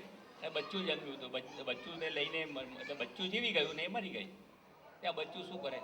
બે બે કરે અને ઘાસ ખાય. ત્યારે બીજો સિંહ એકવાર ત્રાપ મારવા માટે આવ્યો, ત્યારે જોયું કે આ સિંહ છે અને ઘાસ ખાય જ્યારે બે બે કરે છે. બે બે તો સંસારીઓ કરે છે, વિષયની નહીં. જો તારો ચહેરો પાણીમાં જો અને મારો ચહેરો પાણીમાં જો, એવા છે આપણા ચહેરા બંનેના. અને પેલા સિંહે જે ત્રાડ પાડીને તે જોઈને આ ટેનિયા મેનિયા સિંહે પણ ત્રાડ પાડી કે હવે બરાબર છે, તું સિંહનો બચ્ચો છે, હું ભગવાનનો અંશ છું. મને લાચારી ન શોભે, પટાપટી ન શોભે જમવાના માટે. અને આ સગવડ આપો ને તે સગવડ આપો ને પેલી સગવડ આપો ને ફલાણું કરો ને 100 રૂપિયામાં ને આકાશમાં લઈ જાઓ, સ્વર્ગમાં લઈ જાઓ. ન લઈ જવાય, શક્ય જ નથી, અશક્ય છે. આ તો મૂર્ખ છે આ બધા કાર્યકરો કે આટલા ઓછા પૈસામાં વધારે લઈ આવે અહીંયા. અરે 1000 રૂપિયા લગાડો, આવું હોય તો આવે, ના હોય તો બે માણસો પણ કાફી છે. લાવો છે કે તો એના બે મિત્રો ફરવા જતા, કોઈ ચર્ચા બર્ચા બહુ કરે ને, બોલ્યા વગર ચાલે ને બોલ્યા વગર પાછા આવે. તે એક દિવસે લાહોત્સીને એના મિત્રે કહ્યું કે મારો મિત્ર આજે ઘરે આવ્યો છે એને તમારી સાથે લઈ આવો. લાહોત્સે કોઈ લઈ આવો. હવે આ મિત્ર 5 માઇલ ચાલ્યા, 5 માઇલ પાછા આવતા એક જ વાક્ય બોલ્યો, how beautiful is this weather. એટલે લાહોત્સે એના મિત્રને બાજુ ઉપર બોલાવે ઘરે ફરતા ત્યારે કે આ ઇડિયટને બીજી વાર લઈ આવતો નહીં, બહુ અવાજ કરે છે. એટલે શોર બકોર કરનારા લોકો હોય કે ન હોય, શું ફરક પડે છે સમાજને? એટલે આપણે સિંહના બચ્ચા છીએ. આપણે બકરી કરનારા બે લોકો નથી. 5-15 માઇલ ચાલવું હોય તો ચાલી નાખીએ, અને સામાન ઉચકવો હોય તો ઉચકીએ. મેં હિંમતથી કહ્યું ને હરીને કે હું ઊભો છું, યંગ છું, તું શું બોલે છે? તારું બોલેલું સાર્થક હું હમણાં જ કરવા માંગુ છું. આ એક જે સ્પિરિટ છે ને, સ્પિરિટ, એ સ્પિરિટ માણસમાં છે તે આવે તો મને લાગે છે કે ભક્તિ એ આપણી સાર્થક છે. મંદિરમાં જવું એ બહુ મોટું સાર્થક છે. છેલ્લે પર ઘણી બધી વાતો કરવાની હતી, આપણે એકદમ બીજી વાત ઉપર જ ચડી ગયા. But doesn't matter, makes no difference. Life is long. આપણી સ્ત્રીઓ છે ને, આપણી બહેનો છે ને, બહેનો, એ બહેનોને કંઈક મને નવાઈ બધાથી વધારે એ લાગે છે મોટા મોટી કે એ લોકોને ખાવું, બીજા દિવસે શું ખાવાની વ્યવસ્થા કરવી, છોકરા મોટા કરવા અને ભગવાનની જય જય કરવી. આ છે બીજું કંઈ આવડે છે ખરું એ લોકોને? બીજું કંઈ કરે છે ખરા એ લોકોને? અરે કૃષ્ણની ગોપીઓ હતી ને, ઇતિહાસના રિસર્ચર લોકો એવું કહે છે કે કંસ છે, કંસ એ આને પરગણું બનાવ્યું હતું ગોકુલને. ગોકુલે રોજ દહીં અને દૂધ ત્યાં મોકલી આપવા પડતા હતા ફરજિયાત ટેક્સ તરીકે. અને Krishna could not bear this, કે આટલો અન્યાય, આટલું શોષણ. તે વખતે એને બહુ મોટી ક્રાંતિ કરી અને એ ક્રાંતિમાં સ્ત્રીઓએ એમને હાથ આપ્યો અને એ ક્રાંતિમાં Radha was his best friend. અને ક્રાંતિ કરવી છે, ક્રાંતિ કરી ડોકું કાપો નહીં, ડોકું બદલો, તમારા પતિઓનું ડોકું બદલો. ઠેકાણા નથી મગજ એ લોકોના બધાના. પૈસા પૈસા પૈસા પૈસા, બીજી કોઈ વાત જ નથી. કંજૂસ લોકો સાવ, બેકદર લોકો સાવ. બદલો એ લોકોના ડોકા, તમારા છોકરાઓના ડોકા બદલો, ભક્તિ થશે નહીં. ભક્ત જણ કા દાતા કા સૂર, નહીં તો રેજે વાજણી. ભક્ત એટલે આવો ગર્જના કરનાર સિંહ હોય તે ભક્ત કહેવાય. આવો ભક્ત બનાવો તમારા છોકરાઓને, આ ખરી ભક્તિ છે. દાતા બનાવો તમારા છોકરાને, આ ખરી ભક્તિ છે. દાતા એટલે પૈસા આપે તે દાતા નહીં. એ તો બધા લુચ્ચા લોકો છે પૈસા આપના. પાપ ઓછું થાય એટલા માટે પૈસા આપે છે. દાતા એટલે દાતા લોક હિતે રતા. હા, મહાભારતમાં શ્લોક છે. હવે ટાઈમ નથી મને ખબર છે, પણ એક 5 મિનિટ લઈને હું પણ બંધ કરું, કારણ કે બહુ જ રિવર્સ ગિયરમાં ગાડી આપણે ચલાવીએ છીએ. તો દાતા કોણ? તો સતેષુ જાય તે શુર સહસ્રેષુ જ પંડિત વક્તા દસ સહસ્રેષુ દાતા ભવતી વાનવા. 100 માણસમાંથી એક માણસ છે તે ઇન્દ્રિયો શૂર હોય, 1000 માણસમાંથી એક માણસ પંડિત હોય, 10,000 માણસમાંથી એક વક્તા હોય. અને દાતા તો થાય તો થાય, ન થાય તો ન થાય. એટલે વોટ ડુ મીન? ન થાય તો થાય, ન થાય તો ન થાય. એટલે શું? ઇન્દ્રિયાણામ જય શુરો, સુરવીર કોણ? જેને ઇન્દ્રિયો પર જય મેળવ્યો છે તે. ધર્મંચરતી પંડિત, પંડિતે કોણ? બહુ ભણેલો છે તે? નો. જે ધર્મનું આચરણ કરે છે તે પંડિત, કર્તવ્યનું આચરણ કરે છે તે પંડિત, એને પગે લાગો. આ બધા મોટા પેટવાળા લોકોને, મારા જેવા લોકોને પગે લાગીને શું કરશો તમે? ધર્મંચરતી પંડિત સત્યવાદી ભવેદ વક્તા. વક્તા કોણ? 10,000ની મેદનીને હલાવે છે તે? નો. સત્ય જે બોલે છે, સત તરફ લઈ જાય તેવી જેની ભાષા છે તે છે તે વક્તા કહેવાય. અને દાતા લોક હિતે રતા, જે લોકોનું હિત જુએ છે. આ લોકોનું પણ, આ જન્મનું પણ હિત અને આવતા જન્મનું પણ હિત, યુવાનીનું પણ હિત અને ગડપણનું પણ હિત, જન્મ્યો ત્યારનું પણ હિત અને પ્રૌઢ થયો ત્યારનું પણ હિત. હિત જુએ, હિત એટલે કલ્યાણ. આનું નામ દાતા કહેવાય. તો આ બધા જે તમે લોકો કામ કરો છો અહીંયા આગળ, એમાં હું અનફોર્ચ્યુનેટ નથી એટલે મને કહેવાનો થોડો એ છે, માવરો છે એટલે કહું છું. એ તમે દાતા છો, શા માટે આટલી બધી ચિંતા કરો છો? કોઈની પણ કામ કરો, દેટ્સ ઓલ. સમાજનું હિત તમે જોશો તો જ્ઞાન થઈ જશો. હિત જોતા જાઓ, જ્યારે જ્યારે મળો ત્યારે ચર્ચાઓ કરતા જાઓ, વિચારો કરતા જાઓ, વિચાર સત્ર લખો, લોકોને કરો, લોકોને બોલવા માટે મોકલો.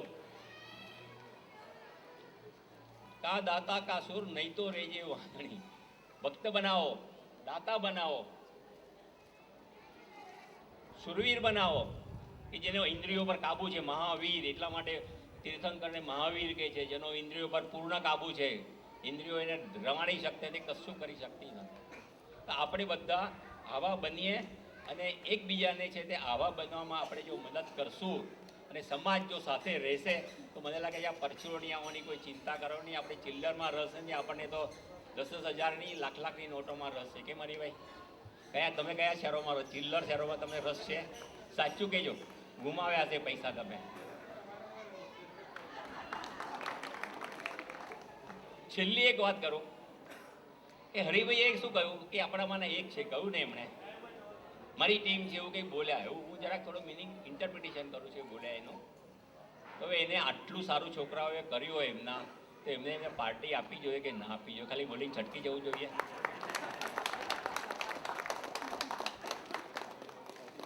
એટલે ખરા અર્થમાં જો એ બોલ્યા હોય, ઘણી વાર છે ને તો લોકો શું અર્થમાં બોલે છે આપણને ખબર ન પડે. એટલે કે હું તારી સાથે છું ને, પછી કે તું આગળ જા, હું તારી પાછળ જાઉં. આપણે ખભા પર બંદૂક મૂકનારા ઘણા, ખભા ઉપર બંદૂક આપણા મૂકેલા, આપણને યશ આપે, પણ હાલા એ પાછળથી રમતા હોય એટલે ગોળી વાગે તો આપણને વાગે. આવા બહુ લોકો હોય સમાજમાં.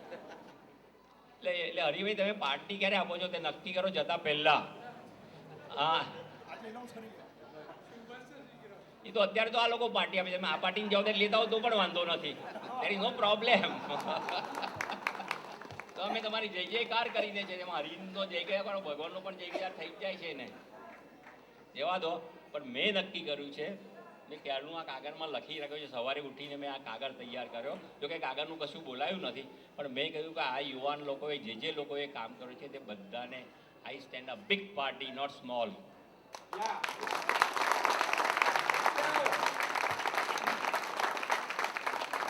અને બધા જ્યારે છૂટા પડો અહીંયાથી ત્યારે એકબીજાને કહો કે આઈ લવ યુ. ન કરતા હો તો પણ કહો, ટેવાની ટેવ પાડો, તો આજે રહીને આવતીકાલે પ્રેમ કરતા થઈ જશો. પત્નીને પણ પ્રેમ કરતા આમ જ શીખવું પડે.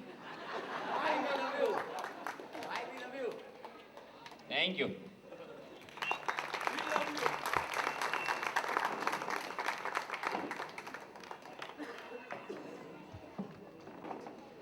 ખૂબ ખૂબ આભાર શ્રી રામદાસભાઈનો.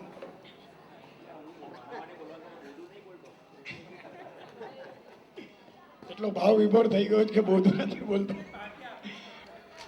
એવું કહેવાય છે કે ક્લિફ્ટન ફેડીમેને કીધું છે કે સારું પુસ્તક ફરીથી વાંચો ત્યારે એમાંથી કશું મળતું નથી. સારું પુસ્તક ફરીથી વાંચો ત્યારે એમાંથી કશું મળતું નથી, પણ તમારી અંદર જ કંઈ નવું ઉગતું હોય છે.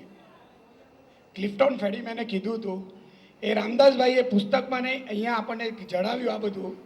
તો હવે આપણામાંથી કંઈ ઉગવું જોઈએ આજે.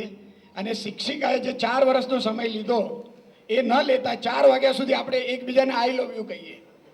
આપણે 4 વર્ષના સમયની રાહ ન જોઈએ. હવે બહુ સમય ન લેતા આજના સમારંભના પ્રમુખ શ્રી મધુભાઈ શેઠને હું 2 શબ્દ કહેવા માટે વિનંતી કરું છું. એ પહેલાં હું શ્રીમતી સાધના દલાલને વિનંતી કરું છું કે શ્રી મધુભાઈનું બહુમાન કરે. મધુભાઈ શેઠ શ્રી વિસાનગર વણિક મહામંડળનું મુખપત્ર જ્ઞાતિબંધુ છે, એના તંત્રી છે. આ વારસો એમણે એમના મામા શ્રી કુંજબિહારીભાઈ મણિયાર કે જેને વિસાનગર વણિક સમાજ કોઈ દિવસ નહીં ભૂલી શકે. એક એવી સ્ટાલવર્ટ પર્સનાલિટી હતી. અત્યારે તો જે રામદાસભાઈએ કીધું કે આપણે દાતાઓ રૂપિયા કે કોઈ પણ જોરે, જે કાલે જે ચોબાજીનો જે આપણે કીધું કે ભાગનો નશો, એવા કોઈ પણ નશામાં આપણે સત્તારૂઢ થઈને બેસી ગયા છે. જ્યારે આ કુંજબિહારીભાઈ મણિયાર હતા કે જે રૂપિયા નહોતા, પણ મને યાદ છે કે મેં ક્યાંક કોઈ પાસેથી સાંભળેલું કે નવરાત્રિમાં પાર્લામાં વિસનગરના શ્રી ચીમનભાઈ શેઠે ત્યાં નવરાત્રિના ગરબા બહેનો કરવા આવે ત્યાં કુંજબિહારીભાઈ આવતા હતા, બધાને ભેગા કરતા હતા. એમાંથી ભંડોળ ભેગું કરીને એમણે જ્ઞાતિબંધુ ચાલુ કરેલું અને એ અવિરત કાર્ય શ્રી મધુભાઈએ એને આગળ ધપાવ્યું છે. તો એને માટે પણ એમને આપણે એકવાર ખૂબ ખૂબ આભાર માનવો જોઈએ કે આજે વિસાનગર વણિક સમાજનું જે મુખપત્ર છે એનો તંત્રી આપણા વડનગરમાંથી છે. અને મધુભાઈ શેઠનું હજી પણ એક પાસું છે કે એ શ્રી નરેન્દ્ર મોદીના સાથે જ ભણેલ વિદ્યાર્થી છે અને એમના ગુરુ શ્રી રાસબિહારીભાઈ મણિયાર હતા. એવા શ્રી મધુભાઈ શેઠને હું વિનંતી કરીશ કે 2 શબ્દ કહે.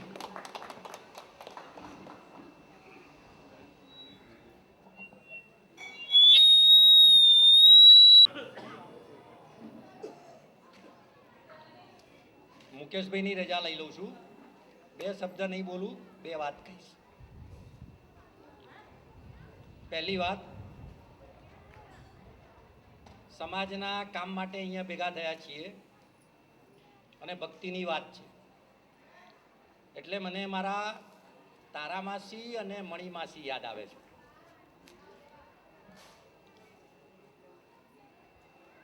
જે બધું સાંભળ્યું અને જે બધું અત્યારે બોલાયું એનું આંખ સામેનું આ ચિત્ર, એવી વ્યક્તિઓ જેમણે પ્રેમ આપ્યો, લખલૂટ પ્રેમ આપ્યો.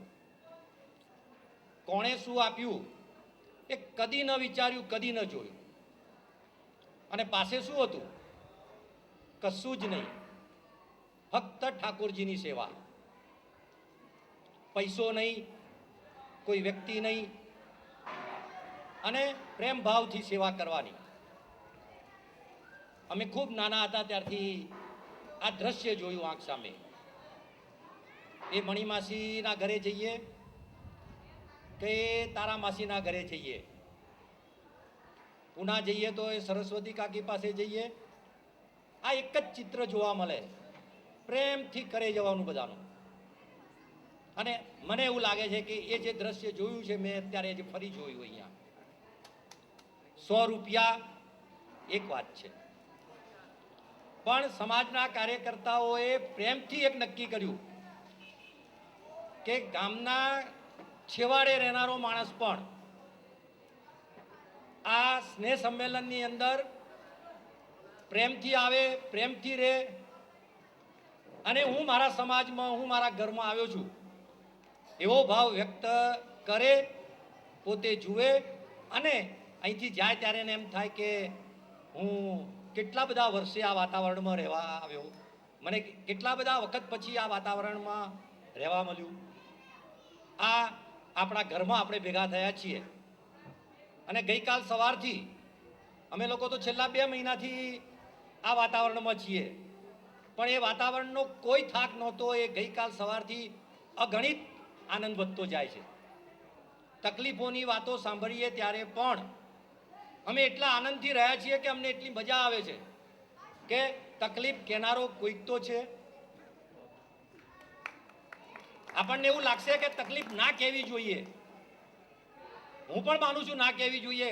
ખૂબ મજૂરી કરી છે, ખૂબ મહેનત કરી છે બધાએ, પણ તકલીફ નહીં કહે તો કરનારને શું ખબર પડશે કે મેં બરોબર કર્યું કે ના કર્યું? એ પણ જરૂરી છે કે કામ કરનારો કોઈ ખોટા રોફનમાં ના ફરે. કામ કરનારો પણ એવા મુસદ્દાથી ના જીવે કે મેં કર્યું એ જ બરોબર. જે કરીએ છીએ એ આપણે આપણા બધા માટે કરીએ છીએ, અને આપણા બધા માટે કરીએ છીએ ત્યારે કંઈ પણ તકલીફ હોય તો મારે એક અક્ષર પણ નહીં બોલવો જોઈએ. આટલી સભ્યતા આપણા સમાજમાં હોવી જોઈએ, હોવી જોઈએ અને હોવી જ જોઈએ. હું એવું માનું છું કે એ ભક્તિ છે. કશું જ નથી. આ 2 વખતમાં કશું ખાવા નથી મળ્યું, મને ભાવે એવું કશું જ નથી મળતું, તો પણ હું એટલા આનંદથી રહું અને એમ બોલું કે સરસ વ્યવસ્થા છે. સરસ વ્યવસ્થા છે એવું ન બોલી શકતા હોઈએ તો એ વ્યવસ્થામાં જવાનો કોઈ ઈરાદો આપણે નહીં રાખવો જોઈએ. આ આપણા ઘરની વ્યવસ્થા છે, ખૂબ સરસ છે, અને જેનું વર્ણન ના કરી શકાય એટલી સરસ છે. જે કાર્યકર્તાઓએ કામ કર્યું છે એમના તરફ દ્રષ્ટિ રાખો. શું મળ્યું એ નહીં, કેટલો પરિશ્રમ લઈને, પોતાનો ધંધો છોડી, પોતાનું કામ છોડી, દૂરના સ્તરે, અજાણ્યા સ્તરે જઈ આ વ્યવસ્થા કરવી એ કરી શકાય? આટલું આપણે વિચારતા વિચારતા અહીંયા આગળ રહીએ, પ્રેમથી રહીએ અને ખૂબ આનંદ માણીએ. અમારી એક વાત પૂરી થઈ. બીજી વાત, જે સમારંભનો મને આજે સમારંભ પ્રમુખ બનાવરાયો, મને એવું લાગે છે કે મને એકદમ દોડતો હતો ત્યાં રોકી લીધો કે ભાઈ તું દોડ નહીં, હવે તારે બોલવાનું નહીં, બેસી રહેવાનું. બિલકુલ બહુ બોલ કરે છે તું, બેસી રહે એક બાજુ, લખવાનું નહીં, શાંતિથી સાંભળ, અને તારી ઈચ્છા મુજબ બિલકુલ નહીં કશું કરવાનું. એમ કરીને આ રામદાસભાઈએ મને અહીંયા પ્રમુખ તરીકે બેસાડ્યો. આજે મારા જીવનનો એક નવો વળાંક ઊભો થયો. નવો વળાંક એટલે હું તો કામ કરનારો મજૂર ગણાવું, કારણ નાનપણથી મારા ભાગે કામ આવ્યું છે ખૂબ, અને હું આનંદથી કરું છું. મને એમાં આનંદ છે. સંગઠનનો માણસ કહેવાવું. 4 માણસને સાથે રાખીને કામ કરવું હોય, તમે ગમે તેટલા કલાક કહો હું કરી શકું. હું શાંત ના બેસી શકું. મારી આજુબાજુના જે કંઈ છે મને કહે છે આવું, પણ હું નહોતો માનતો કે ના, હજી તો દોડવાનો સમય છે. મોટા વડીલો નાના બાળકોને ક્યારે બ્રેક મરાવવી એ એમને ખબર હોય. રામદાસભાઈએ આજે મને બ્રેક લગાવવાનું આ કામ કર્યું છે, અને મને પ્રમુખ તરીકે અહીંયા એમણે બેસાડ્યો છે. ખરેખર હું એમનો આભારી છું. અને છેલ્લી વાત, માણસે પોતાની ઈચ્છાથી, કોઈના કહેવાથી નહીં, પોતાની ઈચ્છાથી પોતાના સમાજ માટે, પોતાની જ્ઞાતિ માટે, પોતાના મિત્ર વર્તુળો સાથે, પોતે જ્યાં છે ત્યાં કોઈ પણ જાતના ભાવ વગર, કોઈ પણ જાતની અપેક્ષા વગર હું શું વધારે કરી શકું એ રીતે કામ કરવું જ જોઈએ. અને છેલ્લે ભક્તિ ચિકિત્સા પુસ્તકની વાત. ઘણું બધું કહેવાયું છે, ઘણું બધું લખાયું છે. એનો એક નાનકડો પેરેગ્રાફ મને ખૂબ ગમી ગયો છે, એટલે હું કહી દઉં છું. પુસ્તકના 225મા પેજ ઉપર એક સૌને ગમી જાય એવો સરસ સામાન્ય પ્રસંગ લખ્યો છે. અમેરિકાની એક બેંક છે. એ બેંકમાં પૈસા લેનારને કોઈ તકલીફ ના પડે એટલે એમને 4 કેશિયરની વ્યવસ્થા કરી છે, 4 કાઉન્ટર બનાવ્યા છે કે પૈસા લેવા આવે અને એનો સમય ના બગડે અને તકલીફ ના પડે. પણ બેંકનો મેનેજર એવું જુએ છે કે એક જ કાઉન્ટર ઉપર લાઈનમાં બધા ઉભા રહીને પૈસા લે છે, બાકીના 3 કાઉન્ટર ઉપર કોઈ જતું નથી. એટલે એને આશ્ચર્ય થાય છે કે આવું કેમ. એણે પૈસા લેવા આવનાર વ્યક્તિઓને પૂછ્યું, બેંકના સ્ટાફમાં પૂછ્યું, એ કેશિયરોને પૂછ્યું, બધાને પૂછ્યું કે ભાઈ આવું કેમ, જલ્દી પૈસા મળે છે, ખાલી કાઉન્ટર છે, ત્યાં કેમ નથી જતો માણસ. તો એ વાતમાં એવું હતું કે લાઈનમાં ઊભા રહીને પૈસા લેવાની ઈચ્છા રાખે, સમય બગડે તો ભલે બગડે એવું સ્વીકારે. એનું કારણ એવું હતું કે કેશિયર જે પૈસા આપતો હતો એ પૈસા હાથમાં મૂકતી વખતે એ વ્યક્તિને એવું કહેતો હતો, ગોડ બ્લેસ યુ. અને પછી એ વ્યક્તિઓની, આમાં તો લખાણ છે પણ એ વ્યક્તિઓની એવી પોતાનો ભાવ જોયો છે અને એમણે કીધું કે અમે દારૂ પીવા માટે કે બીજા આવા કામો કરવા માટે જે આ પૈસા ઉપાડ્યા, એ પૈસા આ કેશિયરે જે કીધું એના પછી એવા રસ્તે જવાના બદલે એ પૈસા સારા રસ્તે સારા કામમાં મારાથી વપરાયા. એટલે હું એવી આશા રાખું છું કે ના હું એ કેશિયર પાસેથી પૈસા લઉં. કેટલો બધો સારો ભાવ. મને લાગે છે ભક્તિ ચિકિત્સાની આખી વાત આ પુસ્તકમાં આ છેલ્લા પેરેગ્રાફમાં આવી જતી હોય છે. આપણે બધા જ આવું કંઈક વર્તન રાખીએ તો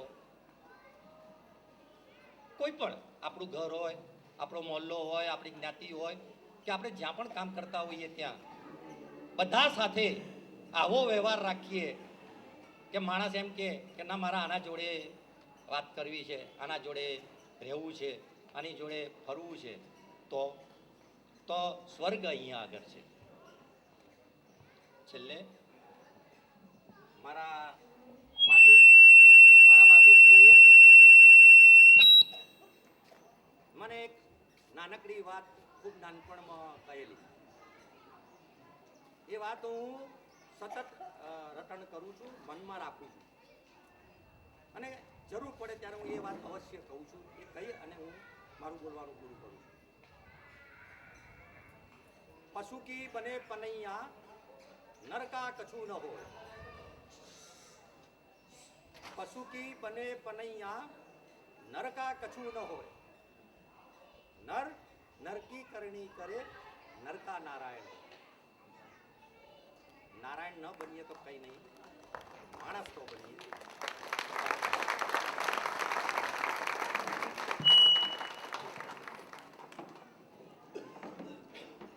આભાર મધુભાઈ. યુવાનો માટે અહીંયા જે ઘણું જ કીધું એ વખતે મને એક 2 પંક્તિ યાદ આવી છે.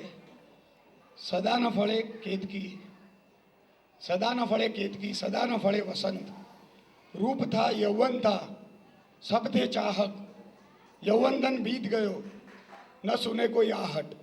યુવાનોને આ એક સમય છે કે આ કાર્ય કરવાનું છે. આ સમય વીતી જશે, આ બધું થશે ત્યારે આપણો અવાજ શું, આપણે પગની આહટ કોઈ સાંભળવા તૈયાર નહીં હોય. એટલે મધુભાઈ, રામદાસભાઈ અને જેટલા પણ આપણા સમારંભના અતિથિ વિશેષ શ્રીમતી સાધના દલાલ, ડૉક્ટર પુનિતા ગાંધી, સૌને કહીએ છીએ કે આપણે જે આપ લોકોએ જે યૌવનધનને જે અહીંયા ચેલેન્જ આપી છે એ સૌ યૌવનધન આનો સ્વીકાર કરશે. અને આ સાથે હું શ્રી મુરલીભાઈ ઉપપ્રમુખ વિસાનગર, પૂના વિસાનગર વણિક સમાજને એવી વિનંતી કરીશ કે આ એક વડનગરનો સમાજ છે પણ આપણે પૂનામાં ઘણા ગામના લોકો રહે છે, એ સમાજનો આપ ઉપપ્રમુખ છે, તો આપ કંઈ અહીંયા આશીર્વચન આપી અને અમને કંઈ માર્ગદર્શન આપો. શ્રી મુરલીભાઈ.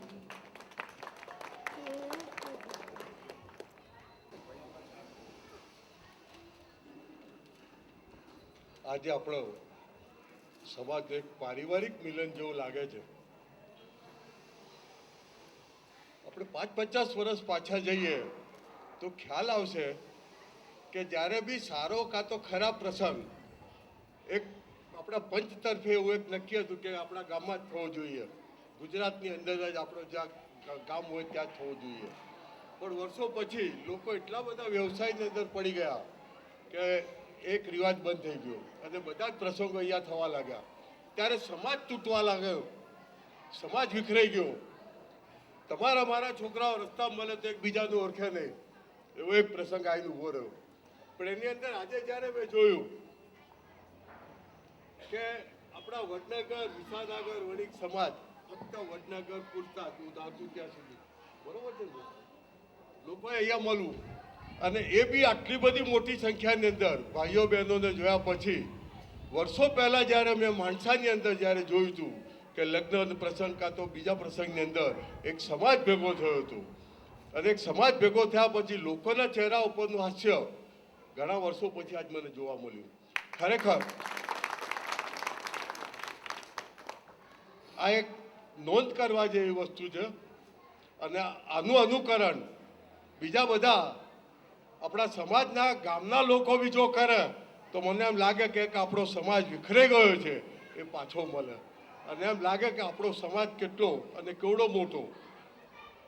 તો આ એક આજના પ્રસંગની અંદરથી એક પ્રેરણા જેવી વસ્તુ આજે આ જોઈ અને ખરેખર એનાથી મારું હૃદય ભરાઈ આવ્યું. બીજી એક વસ્તુ કે ભાઈ માટે જ્યારે મારે કહેવાનું હોય તો શું કહેવું ને ક્યાંથી શરૂઆત કરવી કંઈ સમજ નહીં પડે. કારણ કે ભાઈના અને મારા સંબંધ લગભગ 25-27 વર્ષથી છે.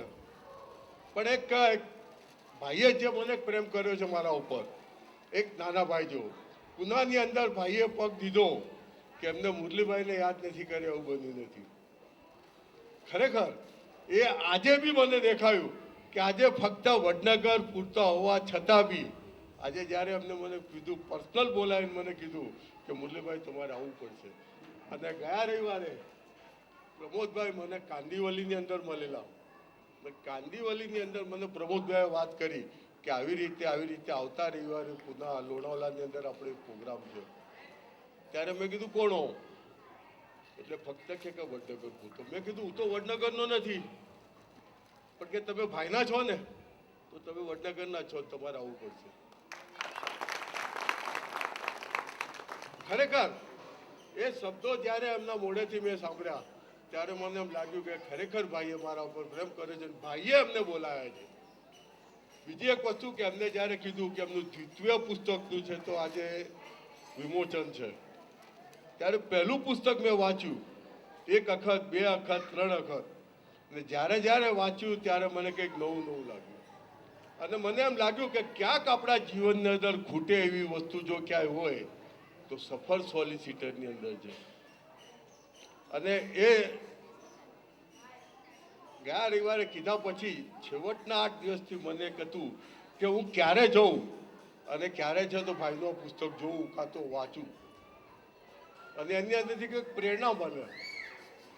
અને ખરેખર ભાઈઓએ જે રાસુભાઈએ એમને જે વાત કરી કાં તો ભાઈએ બી જે વાત કરી કે આ પુસ્તકની અંદર શું છે, એ જ્યારે સાંભળ્યું, હું મારે કાનની તકલીફ હોવાના હિસાબે મેં કાન લગાવીને સાંભળ્યું છે.